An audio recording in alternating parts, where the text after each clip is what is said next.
نے چھیڑ کر بہت سارے لوگوں سے پھڈا لے لیا ہے.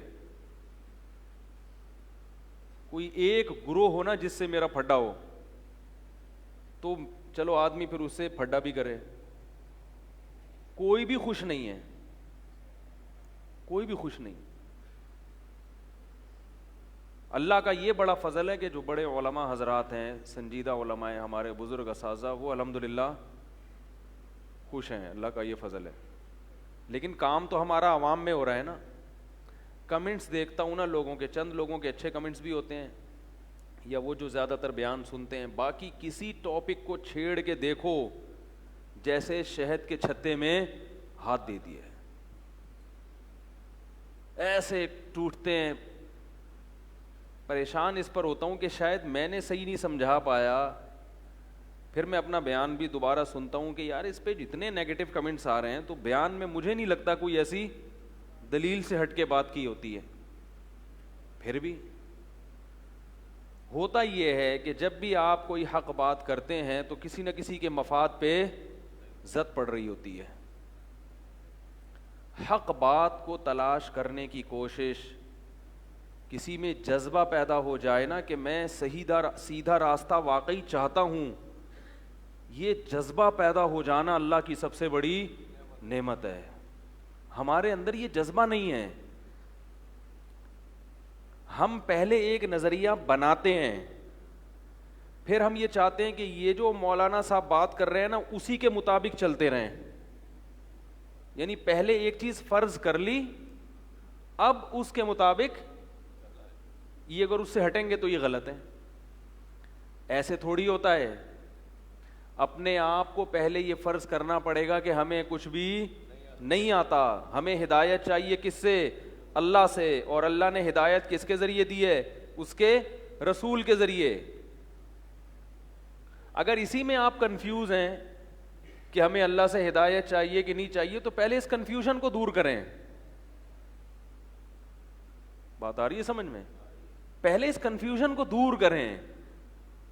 علماء کے پاس آئیں, بیٹھیں, بھائی مجھے تو اللہ ہی سمجھ میں نہیں آ رہا, تو وہ آپ کی کنفیوژن دور کریں گے. پھر آپ بولے مجھے رسول سمجھ میں نہیں آ رہے, پھر وہ آپ کی کنفیوژن دور کریں گے. پھر آپ کہیں کہ بھائی ٹھیک ہے اللہ کو بھی مان لیا, رسول کو بھی مان لیا میں نے, لیکن یہ جو رسول کی تعلیمات آج کل علماء بیان کر رہے ہیں, یا جو علماء, تو ان میں کون سے والے ایسے ہیں جو واقعی اللہ رسول کی بات کرتے ہیں اور کون سے کیا ہیں؟ اس کی ریسرچ کرنی پڑے گی, تحقیق کرنی پڑے گی آپ کو. اور تحقیق دیکھ کے چاول کی طرح نہیں ہے کہ 4 دانے چیک کیے تو پوری دیگ پر حکم لگا دیا کہ یہ پک گئی ہے. بھائی باورچی کیا کرتا ہے جب چاول پکتے ہیں تو پوری دیگ تھوڑی کھاتا ہے چیک کرنے کے لیے, کھائے گا تو پھر پبلک کیا کھائے گی؟ بھائی ایک ایک دانہ کھا رہا ہے, آخر دم تک کے سارے پک گئے, پک تو گئے لیکن دیگ ختم. تو وہ 2-4 دانے چیک کرتا ہے, چکھتا ہے اور اندازہ لگا دیتا ہے پوری دیگ پر. تو علماء کے بیانات یہ دیگ کے چاول کی طرح نہیں ہے. ایک بیان سنا تھوڑا سا, وہ بھی پورا نہیں, اور ایک دم فتویٰ لگا دیا یہ مولوی ٹھیک نہیں ہے. ایسے بھی ہے, کہیں بیان میں کوئی میں نے لطیفہ سنایا, کوئی صاحب درمیان سے اٹھ کے چلے گئے, پہلی دفعہ آئے تھے بیان سننے, درمیان سے اٹھ کے یہ تو ممبر پہ لطیفے سنا رہے ہیں. ارے پورا بیان تو سنو بھائی, بیٹھ تو جاؤ تمیز سے, تسلی سے, کہ وہ لطیفہ بھائی کوئی لطیفہ برائے لطیفہ نہیں ہوتا, اس میں بھی کوئی نہ کوئی. اور چلو ایک لطیفہ بیچارے نے سنا دیا تو خوش کر دیا نا, کوئی حرام تھوڑی ہے لطیفہ سنانا, پورا بیان ہی تھوڑی لطیفہ ہے, بیان میں تو اور بہت ساری باتیں. تو اتنا چھوٹا ظرف ہوگا تو میرے بھائی پھر سیدھا راستہ نہیں ملے گا. جس چیز کی ضرورت انسان کو محسوس ہوتی ہے اس میں حق کی تلاش کرتا ہے. بات بار بار آتی ہے, یہ میں مثال کہیں رہ نہ جائے, جس چیز کی ضرورت ہوتی ہے نا اس کی میں مثال دوں گا. ایک لوگ بار بار ایک ہی سوال جب مجھ سے ریپیٹ کرتے ہیں نا تو افسوس ہوتا ہے. افسوس اس پر ہوتا ہے کہ میں جس بات کا جواب دے چکا ہوں آپ نے وہ پورا کلپ سنا کیوں نہیں. اور اگر آپ کے پاس پورا کلپ سننے کا ٹائم نہیں ہے تو پھر آپ بولو بھائی ہم اس کی تحقیق میں لگتے ہی نہیں. حضرت حکیم الامہ مولانا شرف علی تھانوی رحمہ اللہ تعالیٰ پر جو گستاخی رسول کا الزام لگا تھا اس پر میں نے کافی لمبا بیان کیا ہے اور کافی اور شافی جواب دیا ہے. جس نے یہ اعتراض کیا تھا اس کا اب تک اس بیان کا جواب نہیں آیا. اس نے دوبارہ جواب دیا مگر وہ میرے اعتراض کا جواب ہی نہیں تھا, اور میں نے جو کلیریفیکیشن بیان کی اس کا جواب ہی نہیں تھا. اس نے ایک نئی چیز اب ادھر ادھر سے لا کے کتاب میں تو ہے نا گستاخی کی ہے, یہ تو مان لیا نا, ارے انہی باتوں کا تو جواب دیا ہے. تو اس پہ لوگ کمنٹس کیا کرتے ہیں یہ میرے بارے میں کہ یہ اندھے مقلد ہیں, انہوں نے اپنے بزرگوں کی ہر الٹی سیدھی چیز کو بھی کیا کرنا ہے, سیدھا ہی کرنا ہے. یہ کوئی جواب ہے؟ نہ ہم اندھے مقلد ہیں, نہ ہم کسی بزرگ کی غلط چیز کو سیدھا کرنے کی کوشش کرتے ہیں. ہاں یہ ضرور ہے کہ جو چیز غلط نہیں ہے اس کو اگر کوئی غلط کہے گا تو یہ ہماری ذمہ داری ہے کہ بھائی یہ آپ کی غلط فہمی ہے, ان سے یہ غلطی نہیں ہوئی ہے, جو بات ہے اس کی حقیقت یہ ہے. لیکن پھر بھی پورا بیان سننے کے لیے تیار نہیں ہے اور کمنٹس, تو اس سے پتہ چلتا ہے کہ آپ بزرگوں کی اندھی تقلید کا شکار ہیں. آپ کے جو بزرگ ہے اس نے مولانا شرف علی تھانوی پر الزام لگایا, اس کا میں نے جواب دیا, آپ وہ پورا جواب سننے کے لیے تیار نہیں, تو آپ نے اپنے بزرگ کی کیا کر رہے ہو, اندھی تقلید. لیکن یہ جواب میں کہتے ہیں ہمارا کوئی بزرگ نہیں ہے. یہ جواب میں کیا کہیں گے, ہمارا ہم تو حق کو دیکھتے ہیں. تو بھائی ہے, ٹھیک ہے نا, تبھی تو آپ اس کے معاملے میں اتنے سینسٹیو ہو رہے ہو. تو دوسری بات یہ ہے کہ جس کے کوئی بزرگ ہوتے ہیں نا تو وہ ان کا دفاع بھی کرتا ہے. جس کے بزرگ ہی نہ ہو, جس کا کوئی باپ ہوگا تو وہ اپنے باپ کو گالی برداشت کرے گا. ہمیشہ باپ پہ گالی وہ شخص برداشت نہیں کرتا جس کو ابا کے ابا ہونے میں شبہ ہو, اور اس کو یہی نہ پتا ہو کہ میرے اوریجنل ابا ہیں کون سے. جو خاندانی لوگ ہوتے ہیں وہ چاہے وہ جسمانی لحاظ سے خاندانی ہو یا روحانی لحاظ سے, وہ اپنے باپ دادا کے لیے گالی برداشت نہیں کرتے, وہ دفاع کرتے ہیں. اور اگر وہ باپ دادا سے غلطی ہوئی ہو تو پھر وہ اندھی تقلید بھی نہیں کرتے, وہ کہتے ہیں ان سے یہ غلطی ہوئی ہے, ہم مانتے ہیں, لیکن ان کی یہ خوبیاں بھی ہیں. اور اگر واقعی اتنی فحش غلطی کہ گستاخ رسول ہے تو پھر ان سے اپنا روحانی تعلق ختم کر دیتے ہیں. ہمارے کسی بزرگ کی ثابت کر کے کوئی یقینی دکھا دے کہ کوئی واقعی گستاخ رسول تھے, تعویلات نہ کرے, آدھی عبارت پکڑی, آدھی وہاں سے لی, آدھی یہاں سے لی, سیاق و سباق کو چھوڑ دیا, تو خدا کی قسم ایک سیکنڈ نہیں لگاؤں گا برات کا اعلان کرنے میں, فوراً اعلان کر دوں گا ہمارا ان سے تعلق ختم ہے. ایک سیکنڈ نہیں لگاؤں گا. میرا بیان تھا پنجاب میں سن 2004 میں, وہاں اہل حدیث حضرات بھی بیٹھے ہوئے تھے. زیادہ مجمع تو دوسرے لوگوں کا ہی تھا مگر چند وہ حضرات بھی بیٹھے تھے. تو مجھے کسی نے کہا کہ ان حضرات کو بھی کچھ اشکالات ہیں. میں نے کہا وہ میں جانتا ہوں کیا اشکالات ہوں گے, میں بغیر اس سوال کے ہی ان کا جواب دے دیتا ہوں. میں نے ان لوگوں سے بیان میں ایک بات کی جو اہل حدیث حضرات تھے. میں نے کہا دیکھیے, اگر بالکل واضح لفظوں میں یہ ثابت ہو جائے کہ امام ابو حنیفہ کا یہ قول قرآن و سنت کے خلاف ہے, واضح لفظوں میں ثابت ہو جائے, ہمیں یقین ہو جائے, یا کسی بھی شخص کو 100% یقین ہو جائے, اس کے باوجود وہ امام ابو حنیفہ کو فالو کرتا ہے, خدا کی قسم کافر ہے. خدا کی قسم کیا ہے, اسی وقت اسلام سے, کیونکہ اس نے نبوت میں امام ابو حنیفہ کو, بولو بھائی, شریک کیا ہے. میں نے کہا مسئلہ یہ نہیں ہے کہ ہم امام حنیفہ کے قول کو نبی کے قول پہ ترجیح دیتے ہیں. خدا کی قسم ایسا کرنے والے کو ہم کیا سمجھتے ہیں, کافر. بات یہ ہے کہ آپ بسا اوقات امام ابو حنیفہ کے قول کو جو نبی کے قول کے خلاف کہہ رہے ہوتے ہیں وہ ہوتا نہیں ہے, آپ کو لگ رہا ہوتا ہے, یہ ایک جاہل آدمی کو لگ رہا ہوتا ہے, کیونکہ اس کی مینٹل اپروچ وہاں تک نہیں ہوتی جہاں تک امام ابو حنیفہ کی اپروچ تھی. بات آ رہی ہے سمجھ میں؟ تو وہ چونکہ معتدل اہل حدیث تھے, مسلک انہوں نے نہیں چھوڑا, نہ میں نے ان کو کہا مسلک اگر کوئی کسی بھی عنوان سے قرآن و سنت کو فالو کر رہے ہیں تو ہم اس کو اہل سنت میں داخل سمجھتے ہیں. تو وہ الحمدللہ مطمئن ہوئے, خوش ہوئے. انہوں نے کہا بہت ساری چیزیں ہمارے دماغ میں کیا تھیں, ایک پروپیگنڈا ہوتا ہے نا, ایک دماغ میں ایک پروپیگنڈا گھسا ہوا تھا. میں نے ان کو پھر کئی مثالیں دی. تو بعض چیزوں میں چھوڑا بھی ہے, صرف عمل نہیں ہے. بعض چیزوں میں امام ابو حنیفہ کے قول کو حنفیوں نے چھوڑا بھی ہے.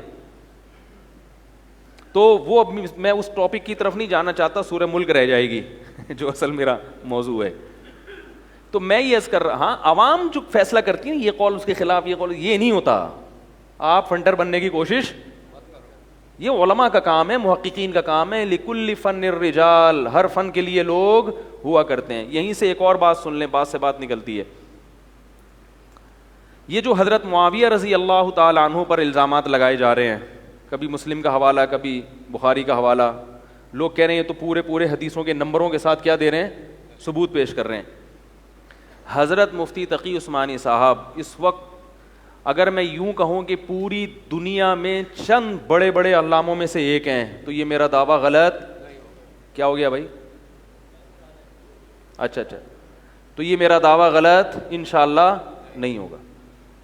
اتنے بڑے عالم ہیں، تقوی کے لحاظ سے پیدا علماء کے خاندان میں ہوئے، مسلک پرستی ان کے قریب سے بھی نہیں گزری، ہیں حنفی، فقہ حنفی کو فالو کرتے ہیں. مسلک پرستی یہ نہیں ہوتی کہ آپ کسی فقہ کو فالو کر رہے ہیں، آپ اپنے فقہ کے علاوہ سب پہ تان و تشنیع شروع کر دیں تو یہ عمل کیا کہلائے گا بھائی؟ فالو تو ایک ہی کو کرنا ہے نا. ایسے کیسے ہو سکتا ہے یہ بھی کر رہا ہے وہ بھی؟ ایک صاحب مجھے تھائی لینڈ میں الجھ گئے، مجھ سے کہنے لگے جب سارے برحق ہیں تو میں جس کو چاہوں فالو کروں. میں نے کہا پھر آپ یہ کرو گے کہ وضو جب آپ کرو گے نا تو جب خون نکلے گا تو آپ کو ہم بولیں گے بھائی امام ابو حنیفہ کے نزدیک وضو ٹوٹ گیا، تو آپ کہو گے امام شافعی کے نزدیک نہیں ٹوٹا. تو پھر تھوڑی دیر میں کوئی بچی آئے گی، آپ کی بچی، آپ نے اس کو پیار کیا، امام شافعی کہتے ہیں بچہ لڑکی ہے نا کوئی بھی عورت، اس کو ہاتھ لگانے سے وضو ٹوٹ جاتا ہے، تو آپ کہو گے میں اس مسئلے میں کس کو فالو کر رہا ہوں؟ امام حنیفہ کو. تو یہ دین کیا بن جائے گا؟ اس لیے انتظامی چیز ہے بھائی. ایک کو حتیٰ کہ جو اہل حدیث حضرات ہیں، میں اتنا بڑا ظرف کر کے یہ بات کہتا ہوں، مجھے اس میں اپنوں سے بھی مخالفت، میں ان سے کہتا ہوں اگر آپ ان چاروں فقہ میں سے کسی کو بھی فالو نہیں کرتے، نہیں سمجھ میں آ رہا، سمجھا کے ہم تھک گئے نہیں آ رہا، تو بحث سے بہتر ہے چلو جو جیسا سمجھ میں آ رہا ہے ویسا کرو، لیکن پھر اہل حدیث مسلک کے کسی معتدل عالم کو فالو کرو. خود رو گھاس اور خود رو پودا بننے کی کوشش یہ نہ کرو میں محقق ہوں. آپ میں بھی علماء ہیں جن کے پاس علم ہے، تو آپ اپنے آپ کو ان کے بولو بھائی. اگر ہم پہ اعتماد نہیں ہے تو ہم میں کوئی قرآن میں نہیں لکھا ہوا کہ مفتی طارق مسعود جو فتویٰ دے گا وہی مانو. آپ کو اگر اپنے عالم پر اعتماد آ رہا ہے تو آپ ان کے فتوے کو فالو کرو، لیکن علم ہے نہیں تو محقق ہونے کا دعویٰ بولو بھائی. کیونکہ میں خود جانتا ہوں بعض اہل حدیث علماء اپنی بعض عوام سے پریشان ہیں کہ وہ کہہ رہے ہیں یہ ہمارے ہاتھوں سے نکل گئے، نام قرآن و حدیثی کا لگا رہے ہیں مگر کہتے ہیں ہماری بھی نہیں سننے کے لیے تیاری ہے. صحیح ہے نا؟ تو خود رو پودا یا خود رو گھاس یا بے لگام اونٹ بننے کی کوشش نہ کریں. یہ امت یتیم نہیں ہے. علماء صلحاء کا سلسلہ صدیوں سے چلا آ رہا ہے. قرآن کے الفاظ کے فوق کل ذی علم علیم، ہر صاحب علم سے اوپر بھی ایک عالم موجود ہے جو آپ سے عمر میں زیادہ، علم میں زیادہ. مجھ سے لوگ بہت سی باتیں یہ کرتے ہیں کہ یہ اپنی پھینکتا رہتا ہے بیٹھ کے. میں اپنی نہیں پھینکتا، مجھ سے بڑے بڑے علماء موجود ہیں جن سے میں باقاعدہ مشورہ بھی لیتا ہوں، بلکہ ان سے ڈانٹ بھی کھاتا ہوں میں. بات آ رہی ہے سمجھ میں؟ کیونکہ اگر اللہ نے ٹوٹا پھوٹا علم مجھے دیا ہے تو کیا مجھے اکیلے کو دیا پوری دنیا میں؟ مجھ سے بڑے نہیں ہیں کیا؟ تو جن کو میں سمجھتا ہوں کہ یہ مجھ سے بڑے ہیں تو میں ان سے باقاعدہ مشورہ لیتا ہوں، بیان کے بارے میں پوچھتا ہوں کہ یہ بات میں نے غلط تو نہیں کی، صحیح تو نہیں کی. بعض دفعہ بیان کرنے سے پہلے ان سے مشورہ لے لیتا ہوں میں. اور مشورہ ان کا، بعض تو ایسی شخصیات ہیں کہ ان سے مشورہ نہیں، ان کے آرڈر پہ عمل کرتا ہوں. وہ اگر کہہ دینا کہ یہ بات غلط ہے تو میں یہ سوچ کے کہ یار ان کا علم زیادہ، ان کا تقویٰ زیادہ، اب ان سے دلیل پوچھنے کی ضرورت نہیں ہے. جب ہم اس اسٹیج پہ پہنچیں گے تو ہماری سمجھ میں آ جائے گا. آج پیدا ہو رہے ہیں خود رو پودے، خود رو پودے پیدا ہو رہے ہیں.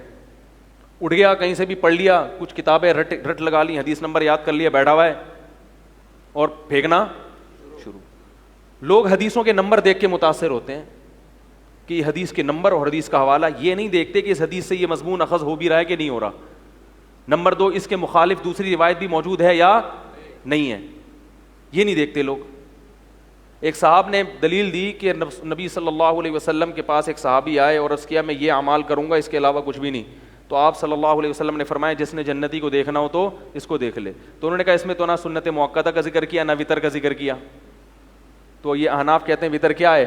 واجب ہے، پڑھنا ضروری ہے. تو ان صحابی نے تو 5 نمازوں کا کہا ہے اور نبی نے کیا خوشخبری دے دی؟ بولو نا بھائی، جنت کی خوشخبری دے دی. تو بھائی اس میں تو عید کی نماز کا بھی ذکر نہیں تھا. کیا خیال ہے؟ دوسری حدیث میں آتا ہے ان اللہ زادکم صلاۃ الا وہی الوتر. صحیح حدیث ہے یہ. بعض لوگوں نے اس کو ضعیف قرار دیا مگر ابھی میں اس کی تحقیق میں جاؤں گا تو وقت لگے گا. اور اگر اس حدیث کو نہیں مانتے، حضرت علی رضی اللہ تعالیٰ عنہ کا قول ہے صحیح سند سے کہ کسی نے حضرت علی سے پوچھا کہ کیا وطر پڑھنا ضروری ہے؟ انہوں نے فرمایا اما کا فرضن فلا، جیسے فرض نماز ہے اتنا ضروری نہیں ہے.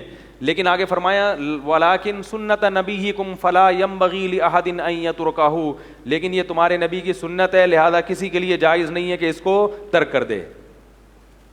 پتہ چلا کہ یہ ایسی سنت ہے جس کا ترک کرنا جائز نہیں ہے. وہ سنت جس کا ترک کرنا جائز نہیں ہوتا اس کو فقہ حنفی میں ایک ٹرم ہے اس کے لیے، اس کو واجب کہا جاتا ہے. اس کو کیا کہا جاتا ہے؟ واجب. اب ممکن ہے کوئی شخص یہ اعتراض کرے کہ حضرت علی نے فلا یجوزو کے لفظ نہیں کہے، حضرت علی نے تو فرمایا فلا ینبغی لأحد، کسی کے لیے مناسب نہیں ہے کہ اس کو ترک کرے. واجب کا لفظ تو نہیں کہا انہوں نے. یاد رکھو اسلاف کی اصطلاح میں لا ینبغی کا لفظی ترجمہ تو یہ تھا کہ مناسب نہیں ہے، مگر ان کی ٹرم ہے، یہ اصطلاح ہے. جب کوئی کام بالکل کسی بھی قیمت پہ چھوڑنے کی اجازت نہیں ہوتی تو اس کو لا ینبغی کا لفظ استعمال کرتے ہیں. اس کی دلیل قرآن مجید میں سورہ فرقان کی آیت ہے. فرمایا کہ لا ینبغی کیا ہے؟ ما کان لبشر ان یکلمہ ان یؤتیہ اللہ الکتاب والحکمۃ ثم یقول للناس کونوا عبادا لی. ما کان لبشر کا مطلب ما کان ینبغی لبشر. اس سے بھی زیادہ واضح آیت ہے ما کان ینبغی لنا ان نشرک بی وہ کوئی حافظ ہے بھائی؟ ما کان ینبغی لنا ان نشرک باللہ شیئا، کہ اللہ فرماتے ہیں اہل علم کیا کہتے ہیں، ہمارے لیے مناسب نہیں ہے کہ ہم اللہ کے ساتھ کسی کو شریک کریں. تو یہاں کون سا لفظ استعمال ہو رہا ہے؟ ینبغی. لفظی ترجمہ اس کا کیا ہوگا؟ مناسب نہیں. مگر مطلب کیا مناسب نہیں ہے اللہ کے ساتھ شریک کرنا؟ جائز نہیں ہے اللہ کے ساتھ کسی کو شریک کرنا. تو اسلاف کی اصطلاح میں جو ینبغی کا لفظ ہے یہ لفظی ترجمہ تو مناسب کا ہوتا ہے مگر یہ تاکید کے لیے استعمال ہوتا ہے. پھر بھی وطر میں وجوب اختلافی مسئلہ ہے. میں صرف یہ بتانا چاہ رہا ہوں آپ کو کہ ایک حدیث دیکھ لی، اس کا ایک حوالہ دیکھ کے فوراً سنت موقدہ کا بھی انکار کر دیا اور وطر کے اہمیت کا بھی انکار کر دیا. قربانی کے سنت موقدہ کچھ نہیں ہوتا، بس یہ فتویٰ دے دیا. صرف 5 نمازیں فرض ہیں، سنت موقدہ کی ضرورت. ہم مانتے ہیں کہ سنت موقدہ اس طرح فرض نہیں ہے جس طرح فرض نماز ہوتی ہے، مگر اس طرح غیر اہم بھی نہیں ہے جس طرح عام نوافل ہوتے ہیں. سمجھ رہے ہو بات کو کہ نہیں سمجھ رہے؟ فجر کی 2 سنتوں کی تو بہت تاکید ہے. علماء نے لکھا ہے کہ اس کو چھوڑنے کا معمول بنانا جائز نہیں ہے. حالانکہ اس حدیث میں تو فجر کی سنتوں کا ذکر نہیں ہے، اس میں تو آتا ہے 5 نمازیں پڑھوں گا اور جنت میں جاؤں گا. ایک روایت کو دیکھتے ہیں، دوسری روایت کو نہیں دیکھتے. تو یہ کم علمی ہے. لوگ حدیثوں کے نمبر سے اور حدیثوں کے کوڈ کرنے سے بس کیا ہوتے ہیں؟ متاثر. تو یہ علم نہیں ہے. بڑے بڑے علامے دنیا میں پڑے ہوئے ہیں میرے بھائی، ان کو فالو کرو. میں حضرت مفتی تقی عثمانی صاحب کی بات عرض کر رہا تھا. علماء کے گھرانے میں پیدا ہوئے، بڑے بڑے بزرگوں کی صحبت اٹھائی. اس وقت پوری دنیا میں شاید ہی گنے چنے کچھ لوگ ہوں جن کا علم اور تقوی حضرت مفتی تقی عثمانی صاحب کے لیول کا ہو. تو یہ جو حضرت معاویہ پہ الٹے سیدھے فضول قسم کے الزامات لگائے جا رہے ہیں، یہ ان تمام الزامات کا حضرت مفتی تقی عثمانی صاحب جواب دے چکے ہیں. ان کی کتاب ہے حضرت معاویہ پر لگائے گئے الزامات کے جوابات. جب خلافت و ملوکیت لکھی گئی تھی تو اس میں یہ سب سے پہلے حضرت معاویہ پہ الزامات لگائے گئے تھے، اور اس کے بعد پھر جو ان کے شاگردوں نے لگائے، ان کے تمام کے جوابات آپ کو مل جائیں گے. کس میں؟ حضرت مفتی تقی عثمانی صاحب کی کتاب ہے حضرت معاویہ پر لگائے گئے الزامات کے جواب. اس میں وہ پوری روایتوں کی انہوں نے تحقیق اور کس لفظ کا کیا مطلب ہے اور اس کا ترجمہ کیا کیا جا رہا ہے، وہ آپ پڑھ لیں. باقی یہ بات خوب یاد رکھو، یہ بھی ایک پروپیگنڈا ہے. اس وقت جو حضرت معاویہ کے دفاع میں بات کرتا ہے اس کو حضرت علی کا اور اہل بیت کا دشمن سمجھا جاتا ہے. یہ بھی کیا ہے؟ پروپیگنڈا ہے.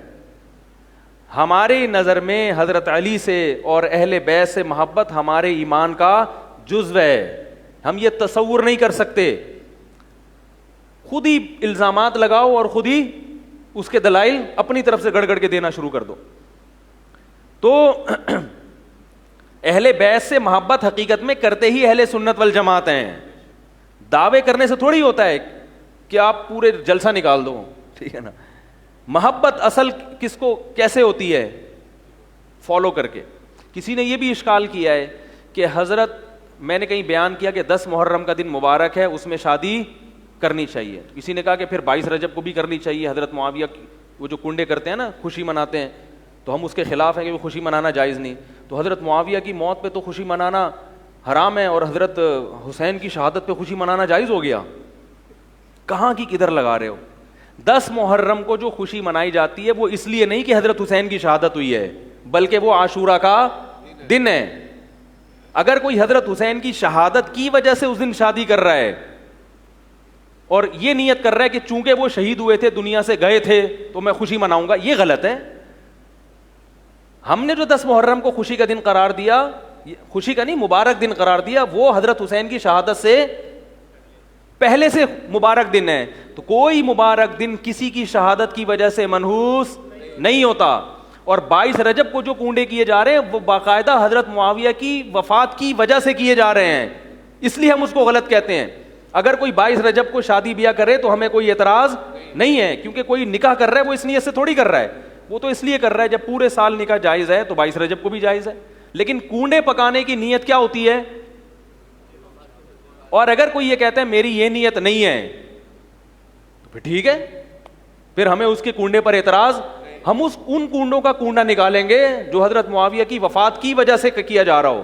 اگر کوئی کنڈا ان کنڈوں کی وجہ سے نہیں ہے, اس کنڈے کا کنڈا نکالنے کی ہمیں ضرورت نہیں ہے. وہ رول پراٹھے ہیں, کھاؤ اپنے خرچے پہ, جو کھا سکتے ہو کھاؤ بھائی, کیا خیال ہے بھائی, ہم نے کب منع کیا ہے؟ تو لیکن سینس لیس لوگ ہیں, کہاں کی بات اٹھا کے رہا یہ مسئلہ کہ حضرت 10 محرم حضرت یہ اسلام میں مبارک دن تھا. مبارک دن کی کیا دلیل ہے؟ رمضان یہ مبارک ہے یا نہیں؟ دیکھو, شوال کو مبارک نہیں کہتے, ذی الحجہ کو مبارک نہیں کہتے, محرم المبارک نہیں, سفر المبارک نہیں, ربیع الاول مبارک نہیں کہا جاتا. مبارک کا لفظ کس کے لیے لگائے؟ رمضان کے لیے. کیوں؟ رمضان میں کیا ایکسٹرا کیا کام ہوتا ہے؟ رمضان میں جو ایکسٹرا ہوتا ہے روزے ہوتے ہیں نا, تراویح بھی ہوتی ہے مگر کوئی فرض نہیں ہے. وہ روزہ کیا ہے؟ روزہ فرض ہے. تو روزے کی وجہ سے رمضان کو کیا کہا جاتا ہے؟ تو پتہ چلا روزے والا دن منحوس نہیں ہوتا. عاشورہ کے دن کیا حکم ہے حدیث میں؟ روزہ رکھنے کا. تو پتہ چلا یہ دن بھی کیا ہے؟ مبارک دن ہے.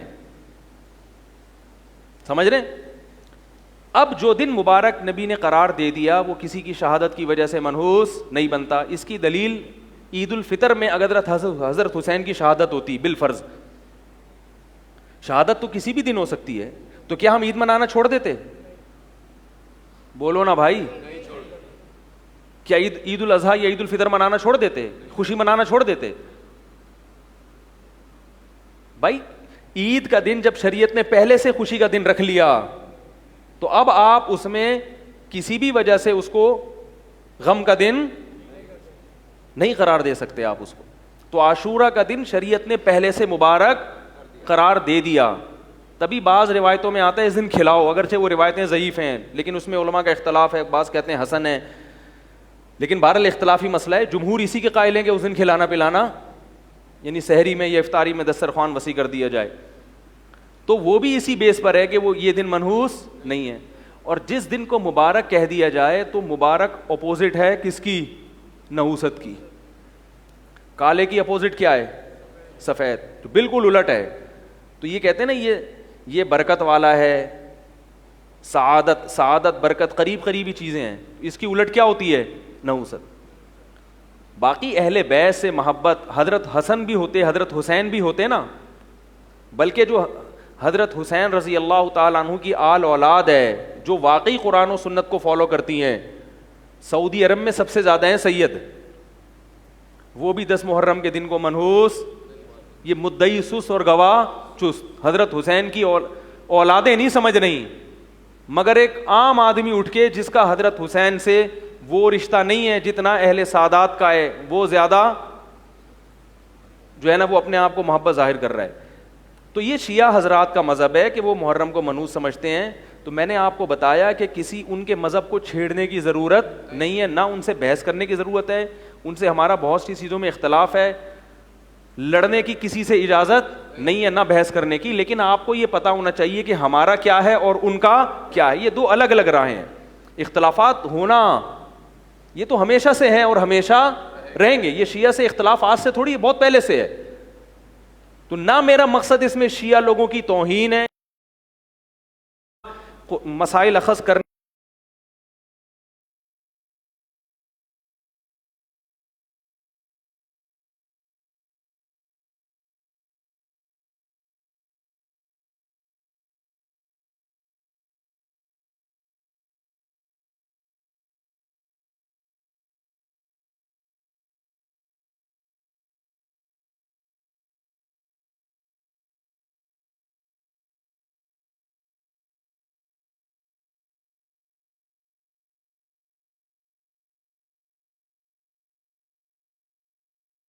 کے مزاج میں بے انتہا اعتدال ہے اور بے انتہا محقق ہیں, اندھے مقلد نہیں ہیں کہ بس غلط کو صحیح اور صحیح کو غلط کر دیا جائے. یہی وجہ ہے, اگرچہ حنفی ہیں, میں نے بتایا نا کہ مسلک کو تو ایک فالو وہ تو عملی لحاظ سے کرنا پڑتا ہے. یہی وجہ ہے کہ حضرت مفتی تقی عثمانی صاحب کی سب سے زیادہ عزت سعودی عرب میں ہے. پچھلے سال ان کے درس میں حرم کے ائمہ آ کے بیٹھے ہیں.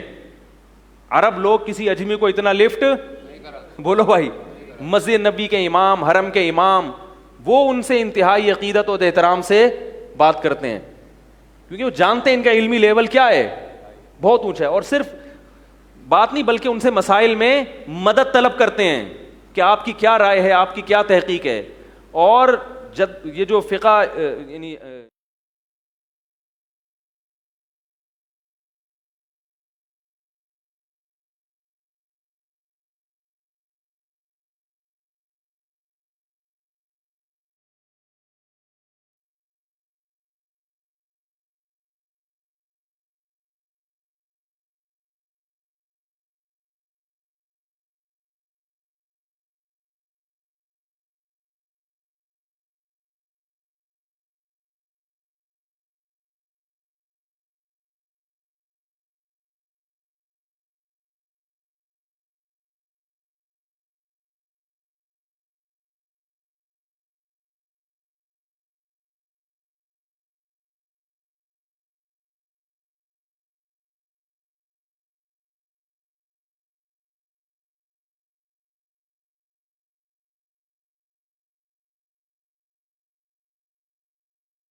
نہ بھی سنیں تو آپ حضرت مفتی تقی عثمانی صاحب کی تحریر وہ پڑھ لیں ضرور, انشاءاللہ آپ کو فائدہ ہوگا. اور اگر تحریر پڑھنے کا ٹائم نہیں ہے نا تو پھر کلپ یک طرفہ سن سن کے صحابی رسول کے بارے میں دل میں بوجھ رکھنا, یہ قیامت کے دن گلے پڑ جائے گا. یاد رکھو, یہ گلے پڑ جائے گا قیامت کے دن.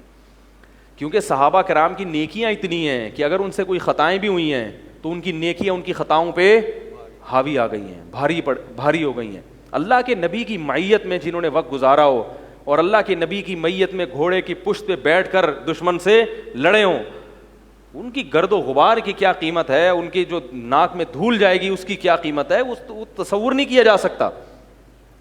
تو باقی حضرت علی کو ہم حضرت معاویہ سے بہرحال افضل سمجھتے ہیں اور بہت زیادہ افضل سمجھتے ہیں کیونکہ حضرت علی کے فضائل حضرت معاویہ سے کئی گنا زیادہ ہیں. اور اس لڑائی میں حق پر بھی ہم حضرت علی کو سمجھتے ہیں. حضرت معاویہ سے خطا ہوئی ہے اجتہادی, لیکن حق پر کون تھا؟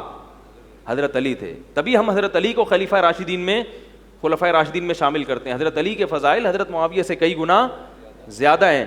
لیکن وہی بات ہے نا کہ کسی کی محبت میں غلو کر کے آپ یعنی کیش کرا رہے ہو. اسی طرح جو یزید کا مسئلہ میں نے بیان کیا تھا ایک تو مجھ سے سبقت لسانی سے یہ غلطی ہوئی ہے کہ میں نے کہا یزید نے حضرت حسین کے جو ہونٹ مبارک تھے اس پہ چھڑی ماری. وہ ابن زیاد نے, کیا ہوا, وہ ابن زیاد تھا کوفہ کا گورنر. سبقت لسانی ہوتی ہے, آدمی کے دماغ میں کچھ ہوتا ہے, زبان سے غلطی سے کچھ اور نکل جاتا ہے.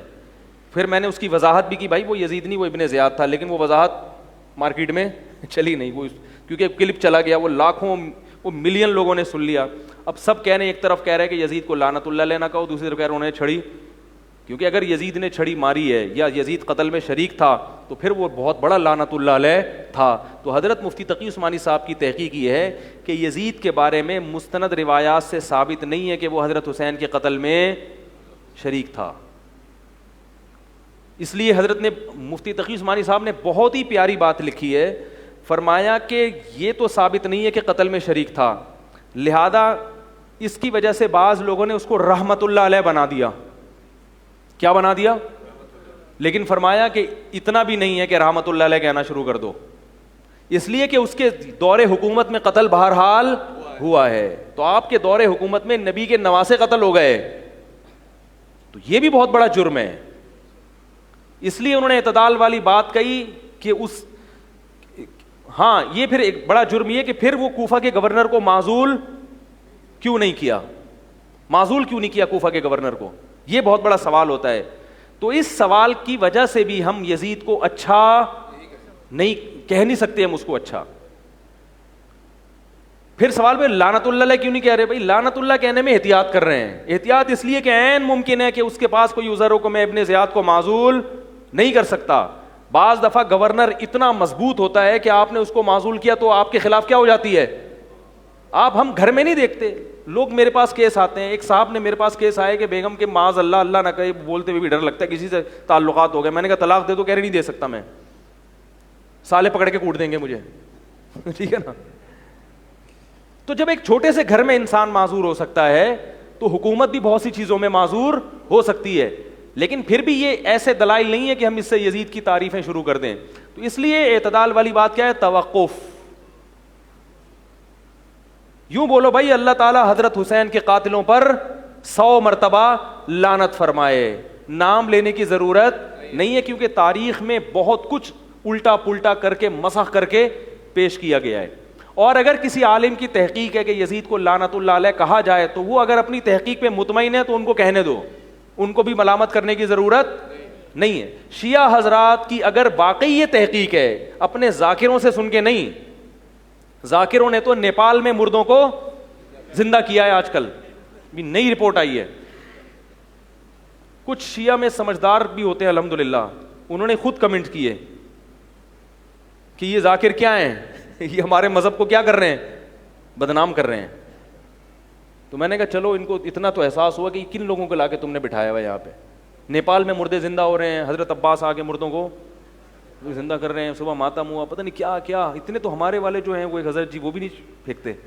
خیر, تو کیا کہہ رہا تھا یار میں,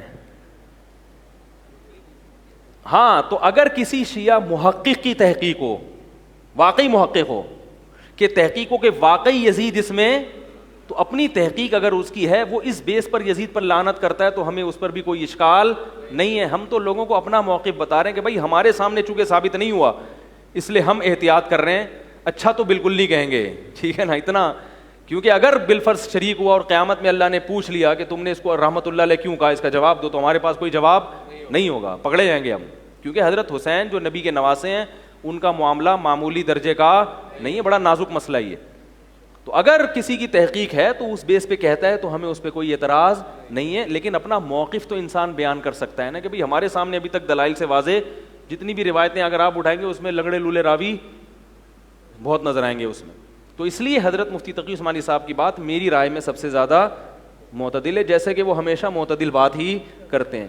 اگر اس سے کوئی اختلاف کرتا ہے تو ٹھیک ہے, وہ اختلاف کا حق ہر ایک کو ہوتا ہے, وہ کر سکتا ہے اپنی تحقیق کی بیس پہ.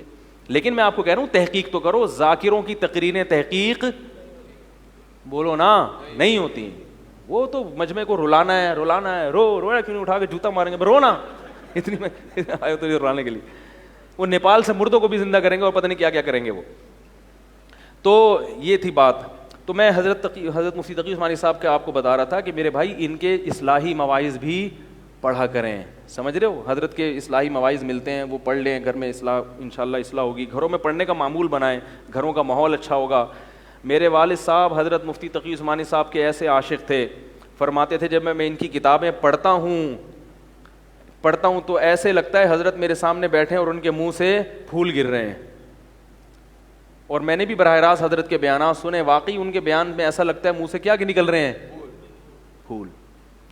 اور والد صاحب میرے فرمایا کرتے تھے میرا دل چاہتا ہے ان کی کتابیں پانی میں گھول کے پی جاؤں.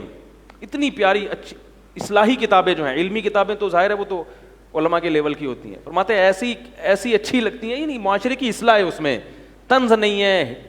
میں بھی کبھی کبھار ابھی ذاکروں پہ ہم نے لگا لیا ٹھیک ہے نا, تو ہماری اس لیول کی اصلاح نہیں ہے نا, اس لیے ہم بھی تھوڑا تھوڑا چلاتے رہتے ہیں. اللہ ہمیں بھی وہاں تک پہنچا دے, پھر ہم بھی انشاءاللہ نیپال سے چاہے مردے مریں یا زندہ ہوں, ہم کسی کا نام ممبر سے, ان کا مذہب ہے بھائی, وہ مردے زندہ کر لیں. یا وہ ایک آدمی نے کہا نا کہ دو چھوڑو بیٹھے ہوئے تھے, ایک نے کہا کہ میرے ابا کے پاس ایسا گھوڑا تھا, وہ استبل میں دوڑتا تھا تو 20 سال تک دوڑتا ہی رہا. تو انہوں نے کہا 20 سال تک گھوڑا دوڑے گا تو اتنا بڑا استبل کہاں سے آئے گا؟ وہ بہت بڑا استبل تھا بھائی, گھوڑا رکتا ہی نہیں تھا, چھوڑو تھے. دوسرے نے کہا میرے ابا کے پاس اتنا بڑا نیزا تھا جو پتہ نہیں 500 کلومیٹر لمبا تھا, اس سے وہ شکار کرتے تھے. اس نے کہا ابے اتنا بڑا نیزا رکھتے کہاں تھے؟ اس نے کہا تمہارے ابا کے استبل میں رکھتے تھے. تمہارے ابا کے استبل میں رکھتے تھے.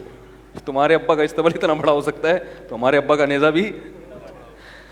تو کہاں سے کہاں بات چلی جاتی ہے یار.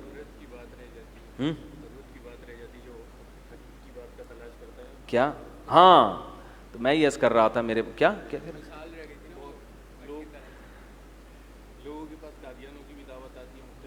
مختلف قسم کی لوگوں کے پاس دعوتیں آتی ہیں, صحیح ہے, تو لوگ پریشان ہوتے ہیں ہم حق تک کیسے پہنچیں. بالکل ایسے پہنچیں جیسے صحیح ڈاکٹر تک پہنچ جاتے ہیں آپ.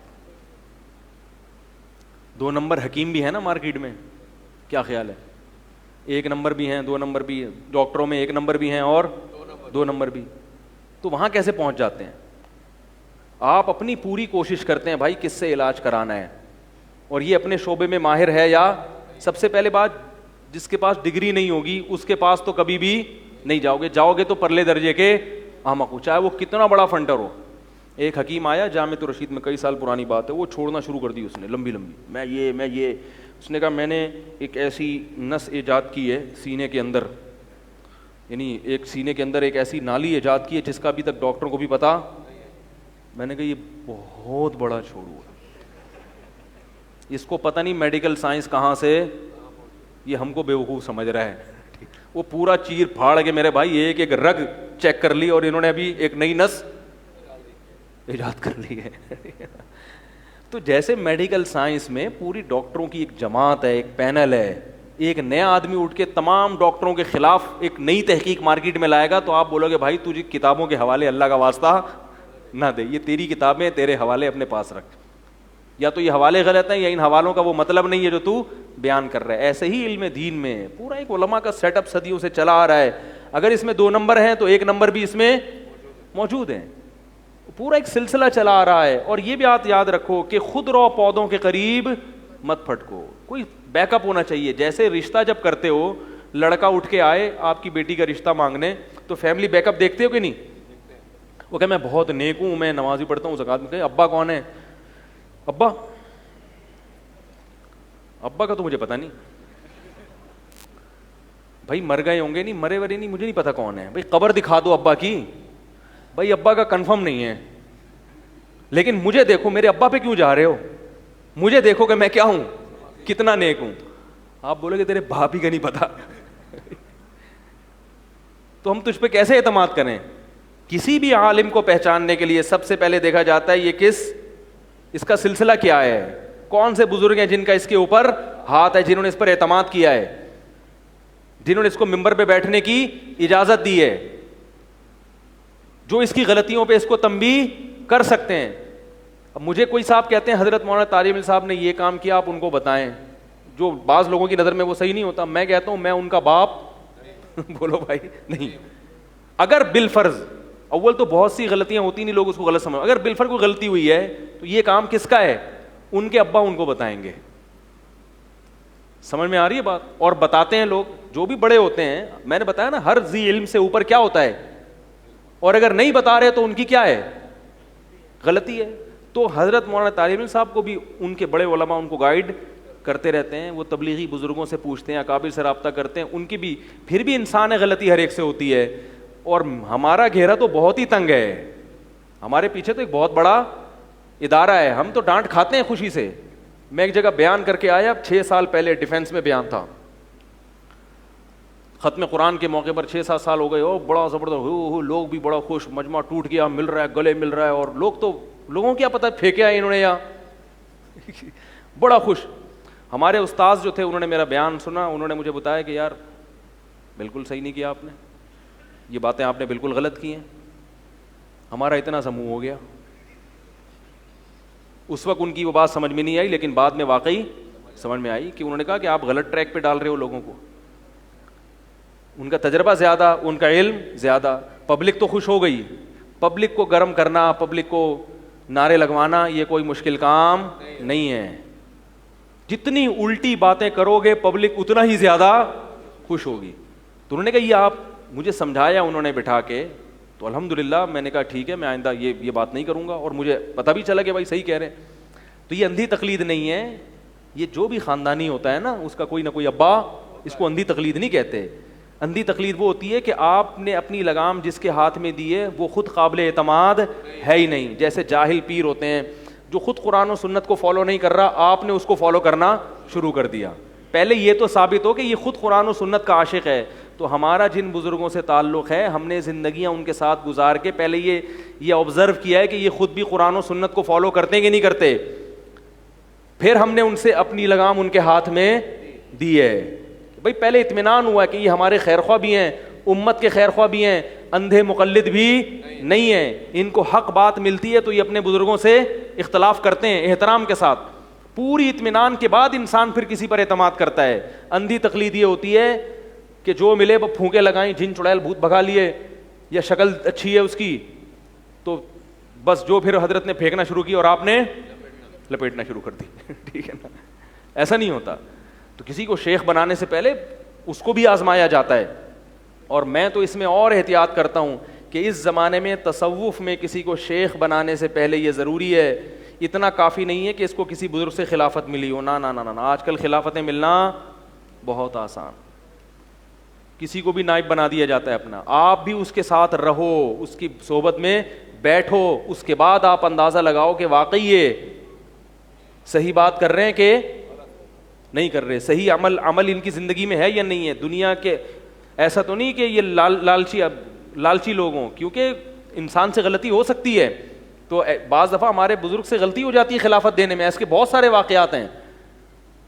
تو اس لیے صرف خلافت ملنا کافی نہیں ہے, بلکہ آپ بھی اس پر بیٹھو اور اس پر اعتماد کرو کہ واقعی یہ نیک ہے یا نہیں. اور اتنا بھی کافی نہیں کہ نیک ہو, یہ بھی کہ آپ کو اس سے فائدہ بھی ہو رہا ہے کہ نہیں ہو رہا. بعض دفعہ ڈاکٹر اچھا ہوتا ہے مگر آپ کو فائدہ نہیں ہو رہا ہوتا, آپ کو محلے کے ایک اسپیشلسٹ سے فائدہ نہیں ہو رہا ہوتا اور محلے کے کسی چھوٹے موٹے حکیم سے فائدہ ہو جاتا ہے. تو انسان کا اپنا مزاج ہوتا ہے, اپنے اثرات ہوتے ہیں, یہ ہر چیز اثر کرتی ہے. تو جس کی مجلس میں بیٹھ کر فائدہ ہو رہا ہو اس پر انسان اعتماد کرے, اور بشرطے کہ اس کے پاس صحیح علم بھی ہو. یہ سب چیزیں جو ہے اس میں اثر کرتی ہیں. کہاں سے کہاں بات چلی گئی یار. میں پہلے وہ موضوع تو مکمل کر دوں نا جو سورہ ملک کی آیت میں نے پڑھی ہے. تو سورہ ملک کی جو آیت میں نے پڑھی ہے اس میں نے بتایا کہ اللہ تعالیٰ فرماتے ہیں کہ ان سے کہا جائے گا کہ تمہارے پاس کوئی ڈرانے والا نہیں آیا, تو یہ کیا کہیں گے, آیا تھا. تو اس پر ایک اشکال ہوتا ہے کہ بھئی آپ کہیں گے ہمارے پاس تو بہت سارے لوگ آئے ہیں, اور ہر آدمی کس کی طرف کھینچ رہا ہے, اپنی طرف. تو اس سے پتہ چلا کہ جہنمیوں کو پتہ ہوگا ان میں کون سا صحیح تھا اور کون سا, بولو بھائی, غلط. تو یہ پہچاننا زیادہ مشکل کام نہیں ہے. اللہ کو حاضر ناظر جان کر, آخرت کو سامنے رکھ کر آبزرو کیا کریں کہ کس کو فالو کرنا ہے اور کس کو نہیں کرنا. سمجھ رہے ہیں بات کو. باقی آیت پھر لمبی ہے, تھوڑی سی میں اس کا ترجمہ کر دیتا ہوں. فَكَذَّبْنَا وَقُلْنَا مَا نَزَّلَ اللَّهُ مِن شَيْءٍ. اللہ فرماتے ہیں وہ کہیں گے ہم نے تکذیب کی, نبی کی دعوت کا ہم نے کیا کیا, انکار. وقلنا, اور ہم نے کہا, ما نزل اللہ من شیء, اللہ نے اپنے بندوں کی ہدایت کے لیے آسمان سے کچھ بھی نازل نہیں کیا. یہ بہت اہم جملہ ہے. جو رسول کا انکار کرے گا, سوال پیدا ہوتا ہے اس سے یہ کہاں لازم آتا ہے کہ اللہ نے اپنی بندوں کے لیے کچھ بھی نازل نہیں کیا. بھائی وہ یہ کہہ سکتا ہے کہ بھئی محمد صلی اللہ علیہ وسلم کا تو میں انکار کر رہا ہوں, لیکن کسی دوسرے کے ذریعے اللہ نے آسمان سے ہدایت نازل کی ہے. اصل میں جو نبی کا انکار کر دے نا محمد صلی اللہ علیہ وسلم کا, تو وہ لازماً یہ ماننا پڑے گا کہ پھر اللہ نے اپنے بندوں کی ہدایت کے لیے, کیونکہ محمد صلی اللہ علیہ وسلم کے مقابلے میں کوئی شخصیت ہے ہی نہیں کہ جس کو آپ کہیں کہ بھئی ان کو نہیں تھا لیکن ان کو دیا ہے اللہ نے. دیکھو اللہ نے ڈائریکٹ بھی اپنے بندوں سے خطاب کیا ہے. پیغمبر دنیا میں آئے جنہوں نے دعویٰ کیا کہ ہم اللہ کے سفیر ہیں, تو اگر ان پیغمبروں کا انکار کرو گے تو پھر آپ کے پاس اللہ تک پہنچنے کا کوئی دوسرا ذریعہ موجود نہیں ہے. پھر آپ کو سیکولر بننا پڑے گا. سمجھ رہے ہیں؟ تو یہ خود ایک بہت بڑی دلیل ہے محمد صلی اللہ علیہ وسلم کے سچے ہونے کی, کہ اگر نبی کا انکار کرتے ہو تو پھر آپ کو سرے سے اللہ اور مخلوق کے کنیکشن کا, بولو بھائی, انکار, کہ اللہ نے بندوں کو تو پیدا تو کر دیا مگر ان کو کیا کر دیا ہے, آزاد چھوڑ دیا. تو یہ اللہ پہ کتنا بڑا الزام ہے کہ اس کا اپنے بندوں سے کوئی لنک, بولو بھائی, ہے ہی نہیں. جو لوگ نبی کا انکار کرتے ہیں اور اللہ کو مانتے ہیں تو وہ ایسا مانتے ہیں کہ ماننا نہ ماننا, وہ نہ ہی مانتے تو اچھا تھا. جیسے ایک عورت اپنے میاں کا اقرار کری, یہ میرے میاں ہیں. یہ کیا ہیں؟ میاں صاحب خوش ہو گئے, وہ والے میاں صاحب نہیں جو بھی رہا ہوئے ہیں, خاتون کے میاں صاحب خوش ہو گئے, ارے میری بیوی نے آج مجھے اپنا شوہر الحمدللہ تسلیم کر لیا. بیگم بہت خوشی ہوئی, اس خوشی میں آج ہم برگر کھانے چلتے ہیں. مثال تو اچھی دے نا آدمی. بیگم کہ نہیں, برگر تو میں آپ کے ساتھ نہیں, وہ میرا بھائی ہے اس کے ساتھ جا رہی ہوں. آپ کہیں شاید یار آج کوئی ان کے پہلے سے پروگرام بنا ہوا بھائی کے ساتھ برگر کھانے کا, تو چلو آج مجھے لفٹ نہیں کرا رہی, بھائیاں ہیں نا, تو وہ بھی تو کوئی رشتہ ہے نا, چلو. اگلے دن آپ نے کہا بیگم ایسا ہے کہ آج ہم مری چلتے ہیں گھومنے پھرنے. بیگم نے کہا وہ تو میں نے پہلے سے اپنے پاپا کے ساتھ عمرے کا پروگرام, بولو بھائی, بنا لیا, یا مری کا پروگرام بنا لیا. آپ نے کہا بیگم چلو اچھا کچھ نہیں تو چلو آج اچھی سی کڑک سی چائے بنا کے پلا دو. کہ چائے تو آپ اپنی امی سے کہتے ہیں وہ آپ کو بنا کے, بولو بھائی. اچھا بیگم چلو اب امی کے گھر ہو نا, اب ہم اپنے گھر چلتے ہیں, کیا خیال ہے, کچھ دن وہاں رہ لیتے ہیں, میرا اپنا گھر بھی ہے. رہوں گی میں کس کے گھر, امی کے گھر رہوں گی. آپ کہتے ہیں یہ کیوں بولا تھا کہ میں تمہارا, اس تکلف کی ضرورت کیا تھی ہیں, اس تکلف کی, بولو بھائی, خام خواہ میں یہ بولنے کی ضرورت کیا تھی پبلک کے سامنے کہ میں کیا ہوں, تمہارا میاں ہوں. بدنامی ہو گئی اس سے میری. لوگ بولیں عجیب قسم کا میاں ہے یار, نہ اس کے ساتھ برگر کھانے جا رہی ہے, نہ اس کو چائے بنا کے دے رہی ہے, نہ کوئی خدمت کر رہی ہے, نہ اس کے ساتھ اس کے گھر. بیوی کا تو مطلب ہی سب سے پہلے یہ کہ اب کہاں رہے گی, میاں کے گھر, رہ بھی نہیں رہی ہے. تو بیگم آئندہ اللہ کا واسطہ اس تکلف کی ضرورت نہیں ہے. جب کوئی پوچھا کرے نا کون بولا کوئی ہے, وسیم بھائی ہیں محلے میں رہتے ہیں, ٹھیک ہے نا, ملنے آئے ہوئے تھے آج, بس اتنا کہہ دیا کرو.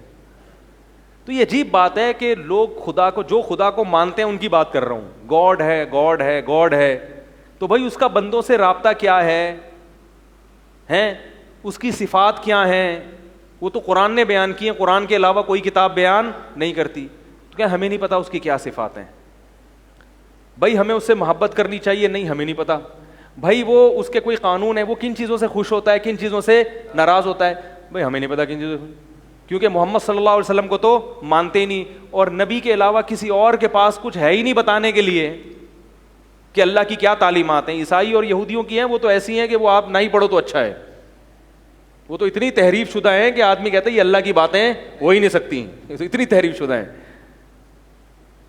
تو اللہ کہتے ہیں ایسے اللہ کو اللہ ماننے کی تکلف کی ضرورت نہیں. یہ اللہ وہ اللہ ہے جو صرف قسم میں کام آتا ہے, او مائی گاڈ, جب کوئی تعجب کی بات ہو نا, او مائی گاڈ, بس. قرآن کے الفاظ دیکھو, یا ایھا الناس اتقوا ربکم الذی خلقکم من نفس واحدہ, اے لوگو اس اللہ سے ڈرو, اس کے احکام کو فالو کرو جس نے تمہیں پیدا کیا.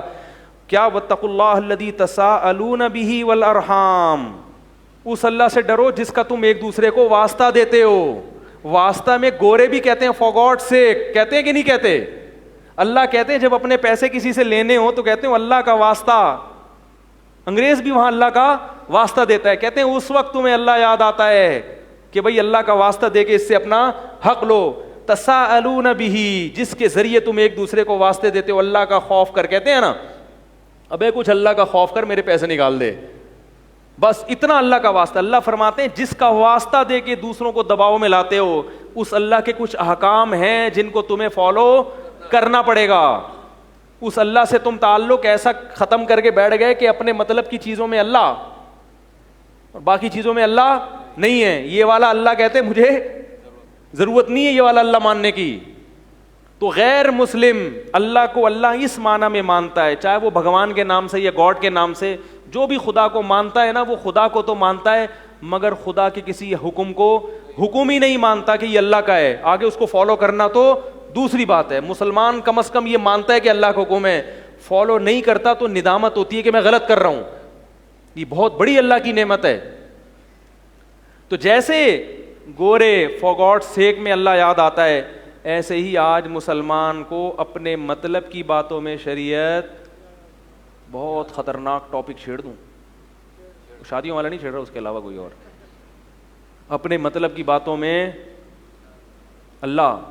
میں حیران یہ ہوتا تھا, میرے کئی ٹاپک ہیں یوٹیوب پہ, اس میں میں نے قرآن و سنت سے دلائل دیے, عقل سے بھی دلائل دیے, لیکن لوگوں کے نیگیٹو کمنٹس آتے ہیں تو مجھے صاف اندازہ ہو رہا ہوتا ہے کہ یار ان کو کچھ اسلام سے ہی چڑ ہے.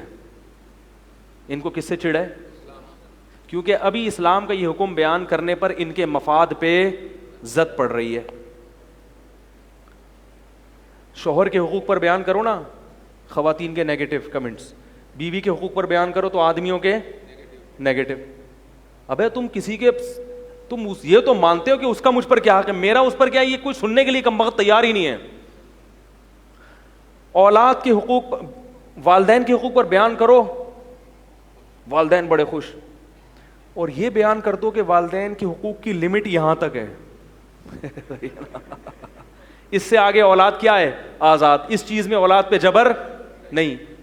تو والدین کے نیگیٹو کمنٹس کے یہ بچوں کو کیا بنا رہا ہے, اس کا مطلب میرے بھائی ہم اللہ کو اللہ نہیں مانتے. ہم کہتے ہیں بس میرے مطلب کا بچہ اتنا دیندار بن جائے کہ میرا فرما بردار بن جائے, اس سے زیادہ آگے بڑھانے کی ضرورت مولوی صاحب, یہ تو فنڈامنٹلسٹ بن جائے گا, یہ تو بنیاد پرست بن جائے گا, اس سے آگے نہیں. بیٹیوں کے ساتھ بھی یہی مسئلہ ہے. بیٹیوں پہ مائیں بعض چیزوں میں تو ٹھیک ہے, بیٹیاں زیادہ نافرمان ہوتی ہیں, اکثر میں نے دیکھا ہے ماں باپ کی اطاعت نہیں کر رہی ہوتی ہیں, لیکن بعض چیزوں میں بیٹیوں پہ زور لگانا یہ جائز. گلگت بلتستان وغیرہ میں ایسے کیسز بہت سامنے آ رہے ہیں, زبردستی لڑکی کا نکاح کیا جاتا ہے حالانکہ وہ راضی نہیں ہوتی, زبردستی کیا جاتا ہے. یہ کہاں سے جائز ہو گیا بھائی؟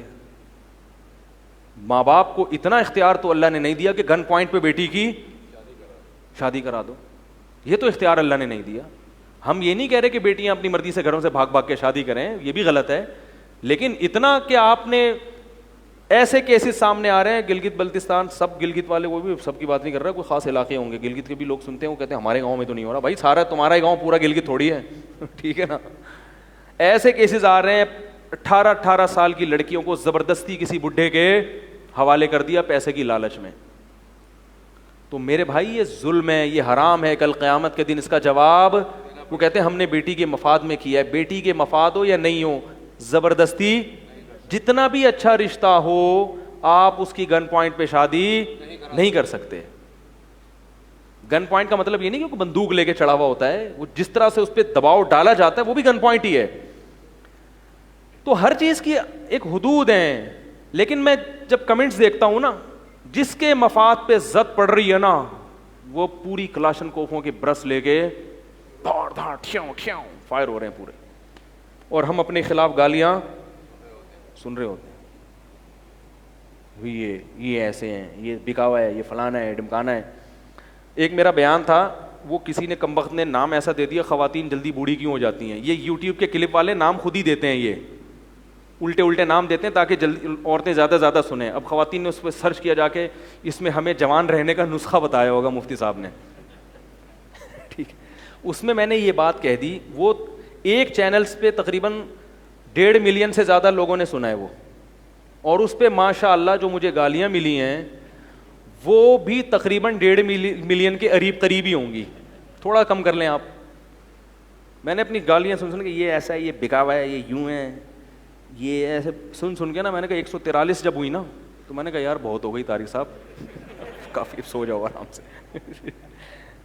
اس میں نے اتنی بات کر دی کہ خواتین جو آج کل نسل روک رہی ہیں ان سے ان پہ بڑھاپا جلدی آ رہا ہے, اور میں نے بتایا کہ میڈیکل سائنس اس بات کو ثابت کرتی ہے, پروف میرے پاس موجود ہے, اور میں نے اس کتاب کا حوالہ بھی دیا. اب میں ساری کتابیں لے کے یہاں تو نہیں بیٹھوں گا نا, اور اس پہ میں نے پھر عقلی دلائل دیے, نقلی دلائل جو ڈاکٹروں کے ان کا کتاب میں, کہ میری کتاب اس بارے میں پڑھ لیں, اس میں نے پوری ریسرچ کی ہے. نسل روکنے سے عورت کی صحت اچھی نہیں ہوتی بلکہ کیا ہوتی ہے, خراب ہوتی ہے, جلدی بڑھاپا آتا ہے, کیونکہ فطرت کے خلاف ہے نا, نیچر کے خلاف ہے. اس پہ یہ کہ خواتین کو بچے پیدا کرنے کی مشین سمجھا ہوا ہے ان مولویوں نے, مرد عیاشی کریں اور عورتیں پیچھے کیا کریں, دھڑا دھڑ بچے. یہ کون سا طریقہ ہے بھائی, یہ کون سا طریقہ ہے یار بات کرنے کا؟ میں نے کب کہا کہ آپ ہر سال پیدا ہوتے رہیں, اور ہر سال تو پیدا ہو بھی نہیں سکتے, کوئی چاہے بھی تو نہیں ہوتے, سمجھ آ رہی ہے بات؟ تو کہاں کہ تھوڑا سا خواتین کے مفاد پہ زد آئی نا, کہ ان کو یہ خیال ہوا کہ اب ہمیں ہماری ذمہ داری. کسی نے کہا تربیت کیسے ہوگی, تو بھائی کرو نا تربیت, آپ کی ذمہ داری ہے کہ ہم اگلی نسل بڑھائیں بھی اور اس کی ٹریننگ اور اس کی تربیت بھی کریں. فارغ بیٹھنا یہ صرف جانوروں کا کام ہے. ایک نے لکھا جانوروں کی طرح بچے ہی پیدا کرتے رہیں, جانوروں کی طرح کھاتے رہو. اگر کوئی ڈاکٹر آپ سے کہے کہ 2 ٹائم کھایا کریں یا 3 ٹائم کھانا ضروری ہے, اس کو آپ یہ تانا دیں جانوروں کی طرح کھاتے ہی رہیں, یہ تانا صحیح ہوگا؟ بھائی وہ آپ کو آپ کی نیچر کی بات کر رہا ہے. تو ایسے غلط کمنٹس, اور بعض نے تو میری ذاتیات پہ کیچڑ اچھالنا شروع کر دیا اس پہ, کہ اس کے گھر جا کے دیکھنا پڑے گا یہ اپنے گھر والوں کے ساتھ کیسا سلوک کرتے ہیں, باتیں کرتے ہیں, اور پتہ نہیں کیا ذاتیات پہ. تو مجھے اندازہ ہوا کہ یہ ایسا چیز چھڑ دی ہے کہ ان کو کیا ہو گیا ہے. بھائی آپ نہیں پیدا کرو, آپ اختلاف کر لو. بھائی ہمیں مفتی صاحب کی بات سے آپ کے اولاد زیادہ ہو یا نہیں ہو, میرا اس میں کیا فائدہ ہے؟ یا تو جن جن گھروں میں بچے پیدا ہوں گے میرے لیے الاؤنس جاری ہو جائے گا, کیونکہ مفتی صاحب کے مشورے سے ہوئے ہیں, لہٰذا مفتی صاحب یہ 50 روپے آپ کو. اگر یہ مل رہا ہوتا پھر تو میرا کوئی فائدہ ہے. مجھے کیا غرض بھائی کہ آپ کے کم ہو یا زیادہ ہوں, آپ ایک بھی پیدا نہ کریں. اسی طرح جو میں نوجوانوں کو نکاح کی ترغیب دیتا ہوں اس پہ بھی طنز کیا جاتا ہے, بھائی آپ ساری زندگی شادی نہ کرو, میری صحت پہ کوئی اثر, آپ مر جاؤ, ٹھیک ہے نا, کچھ بھی نہیں, مجھے کچھ بھی نہیں ہوگا. اس کو میری ذاتیات کا مسئلہ نہ بنائیں. ایک بھی نہ کریں, آپ ایک بھی پیدا نہ کریں, ایک آدھ کر لیں, 2 کے بعد روک لیں, نہیں روکیں. آپ کے گھریلو مسائل ہیں, ہم آپ کو وہ بات کریں گے جو نیچر کی ہے, جو جس سے آپ کی دنیا بھی بہتر اور آخرت بھی بہتر. اس میں ہمارا ذاتی مفاد نہیں ہے. تو میں اس پہ دلائل دیتا ہوں, جاؤ جا کے دیکھو ان لوگوں کا جنہوں نے نسلوں کو روکا ہے, ان کی حالت کیا گزر رہے ہیں. محبتیں ختم, ہزار گز کے بنگلے ہیں, رہنے کے لیے بندے اس میں نہیں ہیں. ان دیواروں سے دل نہیں لگتا. دل کس سے لگتا ہے؟ انسانوں سے. انسان ہوں گے تو بہن بھائی بھی پیدا ہوں گے, پھر ان کی اولادیں ہوں گی تو چاچے ماموں بھی ہوں گے. اور تربیت جو ہے نا, تربیت یہ بڑا مبہم لفظ ہے. اولاد زیادہ ہوتی ہے تو اللہ کی قسم تربیت آسان ہوتی ہے, کیونکہ بہن بھائی ایک دوسرے کی لاشعوری طور پر تربیت کر رہے ہوتے ہیں, نگرانی کر رہے ہوتے ہیں. لیکن اگر آپ کو ان باتوں سے اختلاف ہے تو آپ اختلاف رکھیں, مگر اللہ کا واسطہ میرا ان باتوں میں کوئی ذاتی مفاد نہیں ہے, نہ مجھے خواتین سے کوئی ذاتی بغض ہے.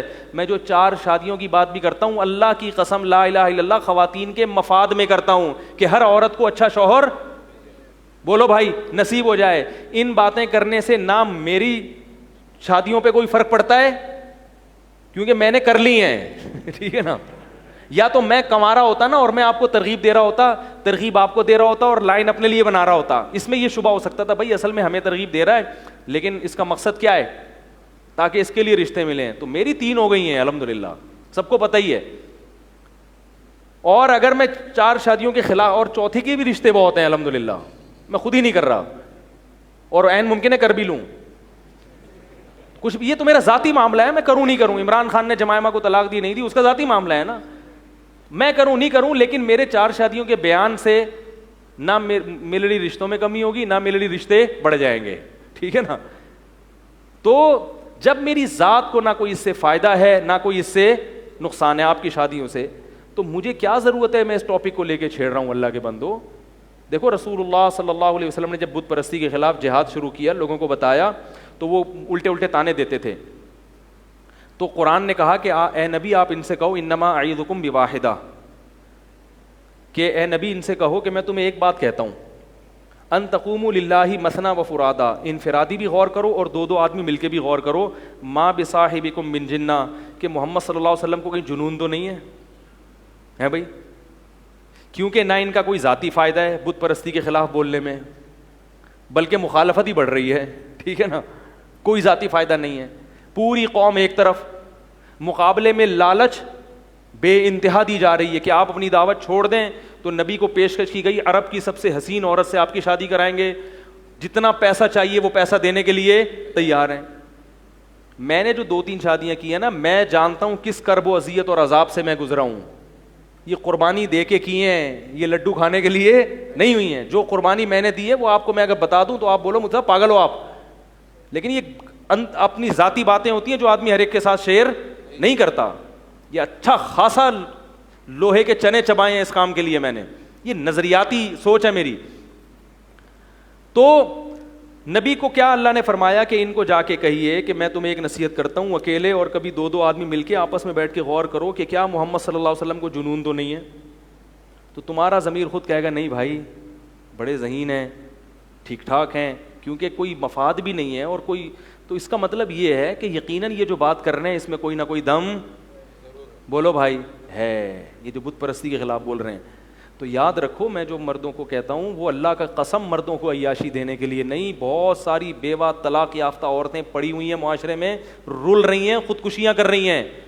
آج ایک خاتون آئی, میرا شوہر ظلم کر رہا ہے, اس قدر ظالم, جو اس نے ظلم کی داستان, وہ رو رہی تھی, وہ کہہ رہی ہے مگر میں طلاق کی بات کرتی ہوں تو میرے گھر والوں نے میرے لیے دروازے, کیسے ظالم ماں باپ ہیں یار. بھائیوں نے کہا بس ہم نے رخصتی کر دی, اب گھر آنے کی ضرورت کیوں, اس کو پتا ہے گھر آ گئی تو دوبارہ شادی, طلاق یافتہ کی دوبارہ شادی, بولو بھائی, نہیں ہوگی. ایک گراؤنڈ ریئلٹی ہے. اگر ان کے گھر والوں کو یہ آپشن ہو کہ ہو جائے گی تو وہ گھر کے دروازے بند اس ظالم کے ساتھ کیا کر دیا. اور ایسے کئی کیسز ہو رہے ہیں, داماد انتہائی ظلم کر رہا ہے, بہنوں نے بہن کی زندگی عذاب بنا دی, مگر کیوں طلاق نہیں لے رہے بھائی, پہلی اتنی استخارے نکال کے ہوئی تھی, اتنا عذاب بن کے ہوئی تھی, اب دوبارہ طلاق لے کے, تو اس کو کہتے ہیں وہیں رہو بس. کیوں وہیں رہو بھائی, تمہارے جگر کا ٹکڑا ہے. اس لیے میں والدین سے کہتا ہوں اگر بیٹی پر سسرال میں بہت زیادہ ظلم ہو رہا ہے, یہ نہیں کہ تھوڑی بہت معمولی اختلافات, وہ تو ہر گھر میں ہوتے ہیں, بہت زیادہ ظلم ہو رہا ہے تو بیٹی کے لیے گھر کے دروازے بند نہ کرو. شادی کرتے ہوئے بتا دو بیٹا جا رہی ہو تو گھر بساؤ, اچھی عورتیں ہمیشہ اپنا گھر بساتی ہیں, لیکن اگر کوئی ناقابل برداشت شکایت ہونا شروع ہو جائے تو بیٹی کو خود بتائیں کہ بیٹا تمہارے گھر کا دروازہ کھلا ہوا ہے, کوئی بات نہیں, ہم نے تمہیں اب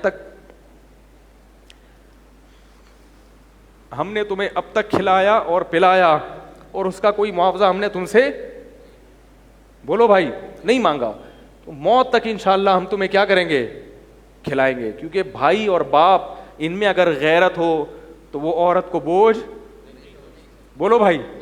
مجھے افسوس اس لیے ہوتا ہے کہ تمہاری بہن ہے, ایک چھاتی سے اس نے تمہارے ساتھ ماں کی چھاتی سے دودھ پیا ہے, اور تم کیسے بے شرم ہو کے اپنے گھر کے دروازے اس کے لیے روڈوں پہ رول رہی ہیں. طلاق دے دی نا شوہر نے, روڈوں پہ رول رہی ہیں, بھائی نے دروازے بند کر لیے, ماں باپ نے دروازے بند کر لیے, نہیں یہ ٹینشن ہم نہیں پالیں گے. خود سوچو اگر اس کی جگہ خود ہوتے اور تمہارے ساتھ یہ سلوک ہو رہا ہوتا, وہ بازاروں کی زینت بنتی ہے, وہ کیا ہوتا ہے, وہ یہ تو ہمیں پتا ہے نا, جو رابطہ تو ہمارا ہے لوگوں کے ساتھ. تو میرے بھائی یہ جو میں بات کرتا ہوں یہ کس کے تحفظ کے لیے, میرا کوئی فائدہ نہیں ہے, میں نے جتنی کرنی تھی نا کر لی ہیں, اور اگر اللہ نے چاہا تو اگر ہو نہیں ہوگی تو ایک اور بھی ہو جائے گی, وہ ابھی آپ کے مشورے سے نہیں ہوگی, ہم کریں گا تو ہم میں ڈھیٹ ہے, کر کے بتانے والے لوگوں میں سے ہیں, پوچھ کے کرنے والے لوگوں میں سے نہیں ہے. کیونکہ اب اتنا ہم نے اتنی اس میں جو اذیتیں اٹھائی ہیں اس کام میں, اتنی ٹینشن اٹھائی ہے کہ اب اس ٹینشن کے بعد میں کیا ہو گیا اس معاملے میں, ڈیٹ. اب تو میں بولتا ہوں کسی کے باپ میں دم ہے تو روک کے, اس طرح کہ اللہ بچائے, اللہ یہ حفاظت کرنے والا ہے, زیادہ بڑی بڑی باتیں کرنی نہیں چاہیے, ٹھیک ہے نا. تانے دیتے ہیں لوگ, یہ کیا ہے ابھی 3 مہینے میں چوتھی کر رہا ہے, مگر چھوڑو ابھی زیادہ نہیں ہے, زیادہ تانے بھی مناسب نہیں ہے صحت کے لیے. تو کیا بات ہے, کہاں سے کہاں چلی گئی یار, نہیں یہ تو کہاں سے آ گئی, پورا موضوع ہی چینج کر دیا یار. ہاں تو میں یہ کہہ رہا ہوں کہ بھائی الٹے الٹے تانے, ہم میں سے ہر شخص دین چاہتا ہے اپنے مطلب کا, میرے مطلب. عورت چاہے گی شوہر کے حقوق پر بیان, میرے حقوق پر بیان ہو, اور شوہر جائے گا کس کے, اگر ان کو بتا دو تم غلط کر رہے ہو, میاں کو بول دو تم غلط کر رہے ہو, تیش میں آ جائے گا ایک دم. کہہ رہے میں تو بول رہا تھا مفتی صاحب کے پاس, میں تو آئی نہیں, ایسے لڑائیاں ہوئی ہیں, میرے موجودگی میں لڑائی ہوئی ہیں. عورت نے اپنے شوہر کی شکایتیں کی, وہیں بیٹھے بیٹھے اس کا میٹر شارٹ, حالانکہ اس کی مرضی سے لے کر آئی ہے. تو جب میٹر شارٹ ہوا نا میاں کا, تو میں نے میاں کو تو کہا نہیں, میں نے کہا لیکن مجھے اندازہ ہو گیا کہ غلطی کس کی ہے, کیونکہ یہ یہاں بیٹھ کے تمیز سے بات نہیں کر رہا, تو گھر میں کیا کرتا ہوگا. تو دونوں طرف ہوتا ہے, کبھی یہ صحیح کبھی وہ غلط. تو اپنے مطلب کا نہیں, ہم اللہ کے غلام ہیں. اے اللہ جیسے تو کہے گا ہم ویسے, بولو بھائی, کریں گے. جو تیرا حکم ہے ہماری سر آنکھوں پہ, اسی میں سکون ہے. رسول اللہ صلی اللہ علیہ وسلم نے فرمایا ذاق طعم الایمان. اچھا اچھے لوگوں کے واقعات بھی ہیں. کل ایک خاتون کا فون آیا کہ میں نے شوہر سے طلاق لی ہے, وہ بڑا ظالم تھا. میں نے کہا جس اسٹائل میں آپ نے طلاق لی ہے اس میں طلاق ہوئی نہیں ہے.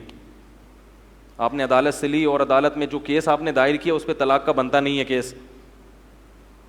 کہہ نہیں پھر کیا ہوگا, میں نے کہا اپنے شوہر سے طلاق نکلوائیں منہ سے, یا اس کو کہیں سگنیچر کرے.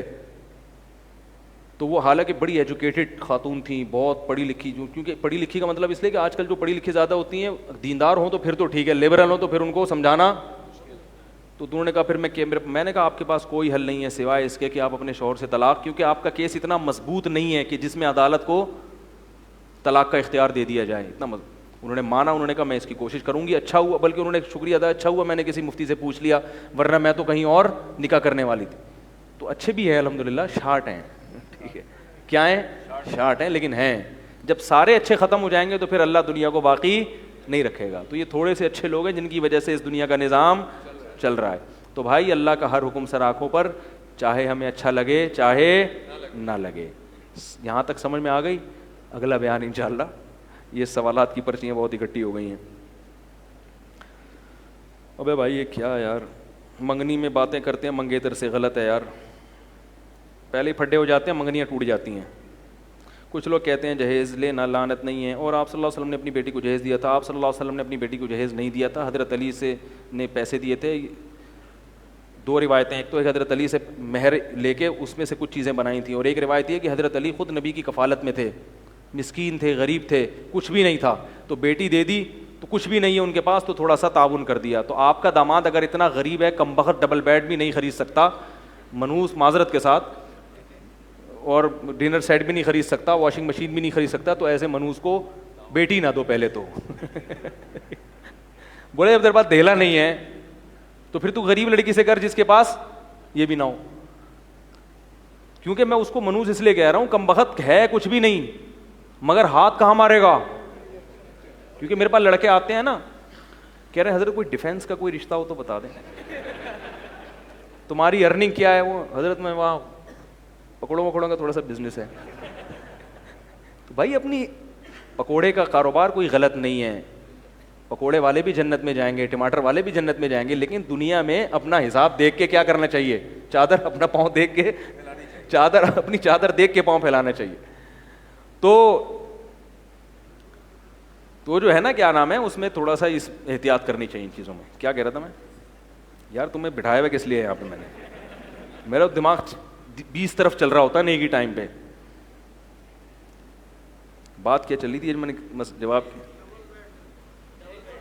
ہاں جہیز جو نبی نے دیا نا, وہ تو حضرت علی رضی اللہ تعالیٰ عنہ کیا تھے, وہ تو بہت مسکین تھے. تو اگر کسی کا داماد اتنا مسکین ہے, لوگ اس کو رشتہ دیتے نہیں ہیں, اور اب وہ اچھا ہے, آپ سمجھ رہے مسکین تو بہت ہے مگر بڑا نائس پرسن ہے, بڑا تمیزدار آدمی ہے, پھر بھی نہیں دیں گے, یہ مجھے پتا ہے. لیکن اگر کسی کو واقعی اچھا لگ رہا ہے کہ یار ایجوکیٹڈ ہے یا اس میں کوئی گٹس ہے اتنے زبردست ہیں، تو کوئی بات نہیں، پیسہ نہیں ہے، ہم ایسے داماد کو چھوڑنا بھی نہیں چاہتے، تو پھر اپنی بیٹی ایسے کو دیا جائے، لیکن ڈر یہ ہے کہ بھائی یہ تو دال کھلائے گا اور بیٹی ہمارے اس لائف جو اسٹینڈرڈ ہے وہ اونچا ہے، تو پھر اس کو پیسے دیے جا سکتے ہیں، اس کو جہیز بھی دیا جا سکتا ہے، اس کے ساتھ تعاون بھی، کیونکہ داماد بھی بیٹوں کی طرح ہوتا ہے، تو اس کے بھی وہی حقوق ہیں جو یعنی اس سے ملتے جلتے حقوق ہیں. بھائی بیٹے کے ساتھ تعاون ہے تو بھائی یہ ہماری بیٹی کو رکھا ہوا ہے، اس کے پاس بجائے گا پیسے نہیں ہیں تو چلو ہم تعاون کر دیتے ہیں. یہ تعاون بالکل جائز ہے. جیسے کہ حضرت خدیجہ نے رسول اللہ صلی اللہ علیہ وسلم کے ساتھ کیا کیا، حضرت خدیجہ کے پاس پیسہ تھا تو وہ پیسہ کس کو دیا؟ نبی کو دیا کہ بھائی پروفٹ آپ بھی رکھیں اور مجھے بھی دیں. تو اسی پر اللہ نے فرمایا کہ اللہ نے آپ کو غریب، آپ مسکین تھے، اللہ نے آپ کو کیا کر دیا؟ غنی کر دیا. تو اس طرح بیوی شوہر پہ خرچ کر سکتی ہے ان بیسس پر. اس کے علاوہ جو آج کل مارکیٹ میں چل رہا ہے وہ صحیح نہیں. غیر ضروری بالوں کا مرد یا عورت کو کسی کریم سے ریموو کرنا جائز ہے؟ جائز ہے، لیکن مرد کے لیے بہتر ہے کہ وہ جو زیر ناف بال ہیں ان کو بلیڈ سے صاف کرے، اور خواتین کریم یا کوئی ایسا پاؤڈر وغیرہ استعمال کریں. خواتین کے لیے بلیڈ کا استعمال خلاف سنت ہے. اور یہ جو بغلوں کے بال ہیں ان کو نوچنا سنت ہے. یہ جو بلیڈ سے صاف کرتے ہیں نا یہ اور گھنے پیدا ہو جاتے ہیں. آپ کہیں گے نوچیں کیسے، کھال ادھڑ جائے گی. تو وہ چونکہ بلیڈ سے صاف کر کر کے اتنے سخت بنا دیے ہوتے ہیں کہ اب نوچنا ممکن نہیں. تو اس کے لیے ویکس وغیرہ لگا کے نا وہ کپڑے سے کھینچیں تو بال جڑ سے اکھڑنا شروع ہو جائیں گے. تو پھر کچھ دنوں میں وہ بالوں کی جڑیں نرم ہو جائیں گی، پھر نوچنا کیا ہوگا؟ آسان. تو نوچنا بغلوں کے بالوں کا مرد کے لیے بھی عورت کے لیے بھی سنت ہے. اور ایک تو ثواب ہے نوچنے کا، سنت پوری کرنے کا. دوسرا اس کا فائدہ یہ ہے کہ بال پھر جلدی نکلتے بھی نہیں ہیں، اور جو نکلتے ہیں وہ بھی کیا ہوتے ہیں؟ بہت ہی ہلکے، اور بہت جلدی پھر وہ ہمیشہ کے لیے ختم بھی ہو جاتے ہیں. سمجھ رہے ہیں بات؟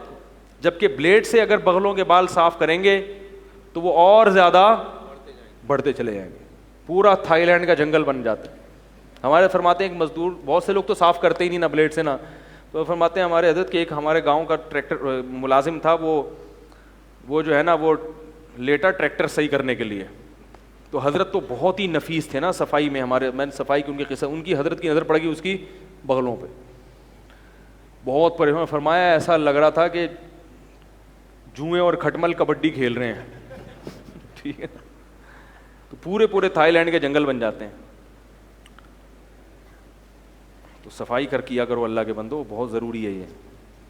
ہمارے والد صاحب کا انتقال ہو چکا ہے جبکہ ہماری دادی حیات ہیں. ہم پر اپنی دادی کی کفالت کی کیا ذمہ داری ہے جبکہ 2 چچا بھی حیات ہیں؟ سب سے پہلے تو چچا پہ ذمہ داری ہے، پوتوں پہ اس کے بعد ہے. لیکن چچا اپنی ذمہ داری پوری نہیں کر رہے تو پوتے کر لیں. دادی ماں کی جگہ ہوتی ہے، بلکہ ہونا تو یہ چاہیے چچا پوری کر بھی رہے ہیں اور پھر بولے نہیں ہم جب ہیں تو چچا آپ نہیں، ابا نہیں ہے یا اماں نہیں ہے تو ان کی اماں تو ہے نا. تو یہ دادی نانی ان کی خدمت خدا کی قسم جنت ہے ان کے پاؤں میں اللہ نے رکھی ہے. بڑھ چڑھ کے خدمت کیا کرو، دوسرے کو کرنے نہ دو. سمجھ رہے ہو؟ پھڈا کرو اس پہ. سعودی عرب میں کیس عدالت میں آیا، ماں پہ جھگڑا، 2 بھائیوں میں لڑائی ہو گئی قاتلانہ. پولیس آ گئی، بھائی کیوں لڑ رہے ہیں؟ وہ کہہ رہے ہیں ماں میرے پاس رہے گی. دوسرا کہہ رہا ہے ماں کس کے پاس رہے گی؟ میرے پاس رہے گی. نہیں آ رہی. ایک کہہ رہے اماں کو میں رکھوں گا، دوسرا کیا کہہ رہا ہے؟ اس پہ گتھم گتھا ہو گئے. پولیس انوالو ہوئی، عدالت میں کیس چلائے. پھر عدالت نے فیصلہ کیا 6 مہینے تمہارے پاس، 6 مہینے. تو یہ ہوتا ہے جس کو آخرت کا یقین ہونا کہ ماں اور باپ کی خدمت کتنا ثواب ہے، وہ تو لڑے گا، بولے گا بھائی کوئی بھی نہیں، میں رکھوں گا اپنے پاس. کون رکھے گا؟ میں رکھوں گا. ثواب ہے، بہت بڑی فضیلت ہے. ان کو دیکھنا حج عمرے کا ثواب اللہ نے رکھ دیا بھائی. تو اس سے بڑی کیا فضیلت ہوگی؟ اور الگ بات یہ ہے کہ بھائی وہ کون سا بیچارے ہمیشہ زندہ رہیں گے، تھوڑے دنوں میں چلے جائیں گے، وہ پھر موقع نہیں ملے گا. پھر دعاؤں کا تو موقع ملے گا، جسمانی خدمت کا موقع نہیں ملتا. پھر تو دادی نانی ان لوگوں کو تو گھر میں رکھا کرو. ان کی ڈانٹے کھانے کا اپنا مزہ ہے خدا کی قسم. دادی ڈانٹتی بھی بڑی اچھی لگتی ہے، کہاں جا رہا ہے، کدھر سے آ رہے ہیں بولتی ہے نا، غصہ تو بہت آتا ہے. ہماری دادی بہت اس طرح کی پوچھے، ہم لوگ ٹرالنگ کرتے ہوئے نکلتے تھے کہ دادی نے دیکھ لیا تو وہ ایک تو سنتی بھی اونچا ہے، مجھے کہاں جا رہا ہے، کیونکہ پنچایت بہت ہوتی ہے بوڑھوں میں نا. دادی کو بولو دودھ لینے جا رہا ہوں. مسعود لینے جا رہا ہے؟ ایک آدمی ٹینشن میں آتا ہے، بھائی دودھ لینے جا رہا ہوں، چیخنا پڑتا ہے. اچھا اچھا اچھا. ایک دن کسی نے پوچھا مسعود کہاں ہے، انہوں نے کہا چولہے پہ رکھا ہوا ہے. وہ سمجھی دودھ کہاں ہے پوچھ رہا ہے. ہمارے رشتے داروں میں ایک بوڑھی خاتون تھی, اونچا سنتی تھی, ان سے کسی نے کہا اکرم کہاں ہے؟ انہوں نے کہا الماری میں رکھا ہوا ہے. میں نے کہا اکرم پوچھ رہی ہوں بھائی. انہوں نے کہا اچھا میں سمجھی بکرم کا پوچھ رہی ہوں. ایک دن کسی نے پوچھا کہ نواب صاحب ہیں, ایک ہمارے محلے میں ہوتے تھے, انتقال ہو گیا اللہ مغفرت کرے, ان کی گاڑی جل گئی. تو وہ کہنے لگی ہائے ان کا تو بڑا نورانی چہرہ تھا. ہم نے کہا گاڑی کا چہرے سے؟ ان کا اچھا میں سمجھی داڑھی جل گئی ان کی. تو بوڑھے اونچا سنتے ہیں, ان کو 2-3 دفعہ چیخ چیخ کے بتانا پڑتا ہے, لیکن جب بوڑھا دنیا سے جاتا ہے تو گھر کی رونق اور برکت ختم. تو بوڑھوں کی یہ چیزیں برداشت کیا کرو, کیونکہ تمہارے اوپر بھی کل بڑھاپا, یہ جوانی کی جولانیاں سب کی ختم ہو جاتی ہیں, کمر سب کی جھک جاتی ہے, دانت مسکرانے کے لیے ادھار لینے پڑتے ہیں دانت کے. بھائی آج جتنے اداکار ہیں نا جو بوڑھے ہو گئے ہیں, یہ باقاعدہ 32 لوگوں سے ادھار لے کے آتے ہیں, یار آج فلاں جگہ خطاب کرنا ہے, تھوڑا سا 32 مل جائے گی, کرائے پہ مل جائے گی, صحیح ہے نا. تو ایسا ہوتا ہے. مسجد قریب ہونے کے باوجود گھر میں نماز پڑھنا کیسا جائز نہیں ہے. مسجد میں نماز تقدیر کی قسمیں پھر بعد میں. کیا عورت اپنے بھانجوں اور بھتیجوں سے گلے مل سکتی ہے؟ بالکل نہیں مل سکتی. جوان لڑکی جب جوان ہو جائے تو چاہے وہ بھانجی بھتیجی کیوں نہ ہو, تو اس سے جسم کو براہ راست مس کرنے میں احتیاط کرنا ضروری ہے. تو اسے پیار کریں سر کے اوپر ہاتھ رکھ کے. بلکہ علماء کہتے ہیں زمانے میں بیٹی بھی جب جوان ہو جائے تو پھر اس کو کیسے پیار کرنا ہے؟ سر پہ ہاتھ رکھ کے. سمجھ آ رہی ہے نا بات؟ کیونکہ یہ دور فساد, میں نہیں کہہ رہا ہر گھر برا ہوتا ہے, یا کوئی بیٹی کو اگر پیار کر رہے تو غلط ہے, ایسا الحمدللہ ہمارے معاشرے میں نہیں ہے, خیر غالب ہے. لیکن بہرحال احتیاط کا پہلو کیا ہے؟ اور بہو سے تو مصافحہ کرنا بالکل جائز نہیں ہے. بہو کو تو صرف اس طرح سر پہ ہاتھ رکھا, وہ بھی چادر کے اوپر, بس. اس سے زیادہ سسر کے لیے بہو سے فری ہونے کی اجازت. اس پہ بھی کمنٹس ہیں نیگیٹو, کیسی باتیں کر رہے ہیں ممبر پہ, ٹھیک ہے. تو اس سے زیادہ اجازت نہیں ہے. بعض نالائق سسر بہوؤں سے پاؤں دبوا رہے ہیں. اگر ہم دین پر چلیں, لوگوں کی مدد کریں, ہر ایک کے کام آئیں, تو اس طرح تو لوگ ہمیں زیادہ استعمال کریں گے. تو بھائی آپ لوگوں کو بتا دیں یہ خدمت کا ٹائم اتنا ہے, صحیح ہے نا. اب دیکھو ہم بھی تو ٹوٹی پھوٹی خدمت کر رہے ہیں نا لوگوں کی, تو اس میں بھی ہم نے اپنے آپ کو باؤنڈ. اب آپ مجھے کہیں کہ مفتی صاحب ایک اور بیان وہاں بھی ہو جائے, میں کہوں بھائی اب نہیں کہوں گا میں, اور بھی ہمیں زمانے میں محبت کے سوا. تو اپنا کوئی شیڈول ہونا چاہیے, اس کے حساب سے پبلک کی خدمت ہونی چاہیے. نبی صلی اللہ علیہ وسلم نے فرمایا اپنی جان کا بھی حق اور اپنے اہل و عیال کا بھی حق ہے. اور خاص طور پہ جو پڑھنے والے طلبہ ہیں نا یونیورسٹیوں کے, یہ سب سے زیادہ اپنی ایجوکیشن کو فوکس کریں, کیونکہ یہ وقت اس نقصان کی بعد میں تلافی نہیں ہوگی. بات نہیں آ رہی؟ پورے محلے کا وہ بنا ہوا ہے, صفائی کا انچارج بنا ہوا ہے, ٹھیک ہے, ٹھیک ہے, اچھی بات ہے صفائی کروا رہے ہو, لیکن اگر آپ کے اس کی وجہ سے ایجوکیشن میں نقصان ہو رہا ہے تو تعلیم پہلے فوکس, یہ کام بعد میں بھی یہ اس کی تلافی ہو جائے گی, یا یہ کوئی اور کر لے گا. تو کیونکہ ایجوکیشن کی اس وقت مسلمانوں کو سب سے زیادہ ضرورت ہے. تعلیم میں مسلم قوم پیچھے رہ گئی تو کسی کام کے نہیں رہو گے.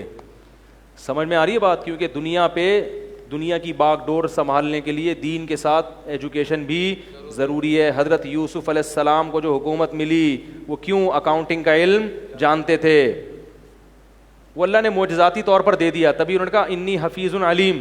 حضرت یوسف علیہ السلام کو بادشاہ نے بلایا نا اور کہا کہ میں آپ کو کوئی عہدہ دینا چاہتا ہوں, میں آپ سے بڑا متاثر ہوں. حضرت یوسف علیہ السلام کہتے ہیں میں تہجد گزار ہوں, میں بہت نیک آدمی ہوں, لہذا مجھے عہدہ دے دو. کہتے ہیں بھائی تہجد کا اس عہدے سے کیا تعلق؟ انہوں نے فرمایا علیم, میں علم رکھتا ہوں. کون سا؟ مجھے وزیر خزانہ بنا دو, کیونکہ میں اکاؤنٹنگ کا علم, اکنامکس جانتا ہوں. معجزاتی طور پر اللہ نے دے دی تھی. اس بیس پر یوسف علیہ السلام کو مصر کی کیا مل گئی؟ حکومت. تو دین کے ساتھ مسلمان طبقے کے لیے ایجوکیشن بھی بہت زیادہ ضروری ہے. خاص طور پہ دیندار لوگ ایجوکیشن کی طرف جائیں گے تو ملک کی باغ ڈور اچھے لوگوں کے ہاتھ میں آئے گی. تو اس لیے جو نوجوان طبقہ ہے اپنے آپ کو ایجوکیشن میں کھپائے.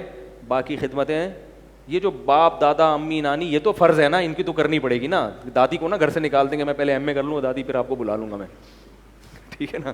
میں ذرا پی ایچ ڈی کر رہا ہوں اور دادی آپ کھانستی ہیں تو میری پی ایچ ڈی میں کیا ہو رہا ہے, فرق ہو رہا ہے. تو دادی آپ تھوڑا محلے والوں کے یہاں چلے جائیں, یہ نہیں, وہ تو فرض ہے نا. نماز تو پڑھنی پڑے گی, رمضان کا روزہ ورنہ تو غامدی صاحب والی بات ہو جائے گی کہ روزہ ہے تو پیپر چھوڑ دو, سوری پیپر ہے تو روزہ چھوڑ دو. تو روزہ تو آپ کو رکھنا پڑے گا چاہے پیپر ہو. یہ تو فرائض واجبات تو ہر قیمت پہ پورے کرنے. ہمارے یہاں نامحرم خواتین ہاتھ ملاتی ہیں, اگر ہم نہ ملائیں تو گھر والے کہتے ہیں ہماری رشتہ داری خراب ہوگی, ہونے دو. گھر والوں کو کس طرح سمجھائیں؟ پولیس کو بلوائیں. نامحرم لڑکی سے ہاتھ ملانا جائز نہیں ہے. ناراض ہوتی ہیں تو 100 دفعہ ناراض ہو, ایسی کی تیز. جوڑ پیدا کرنے کے لیے بھی شریعت کی حدود سے کو کراس کرنا, بولو بھائی, جائز نہیں ہے. تو اس لیے ان سے بولیں بھائی میں ہاتھ نہیں ملا سکتا. لوگ پتہ کیا تانے دیتے ہیں, یہ دکیانوس, یہ ہم جو ہاتھ ملا رہے ہیں تو ہماری کوئی نیت بری ہے. آپ کہیں آپ بہت اچھے ہیں, آپ گلے بھی مل لیں گے تو انشاءاللہ آپ کو کچھ بھی نہیں ہوگا, آپ کیونکہ بہت نیک آدمی ہیں. ٹھیک ہے, ہمیں شریعت نے کیا کیا ہے؟ شریعت نے یہ نہیں کہا کہ بری نیت اچھی نیت, شریعت نے کہا نامحرم کو آپ مسافہ بلا حائل. بہت سخت مجبوری, جیسے بعض لوگ وہ جاتے ہیں وہ پھر دستانے پہن لیتے ہیں, وہ ایک الگ ٹاپک ہے, وہ کسی اور وقت چھیڑیں گے ہم. تو آپ ان کو بتا دیں بھائی ہم کسی کو برا نہیں سمجھ رہے, ہم یہ کام نہیں کر سکتے, سمجھ رہے. سبحانک اللہم و بحمدک نشہد ان لا الہ الا انت نستغفرک و نتوب الیک.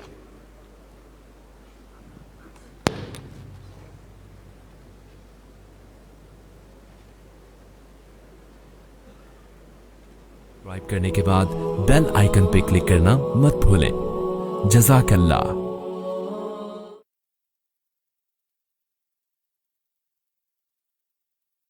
مفتی طارق مسعود صاحب کے بیانات سننے کے لیے youtube.com/مفتی طارق مسعود کو سبسکرائب کریں. اور اگر آپ لائیو ویڈیو کو کبھی بھی مس نہیں کرنا چاہتے ہیں تو سبسکرائب کرنے کے بعد بیل آئیکن پہ کلک کرنا مت بھولیں. جزاک اللہ.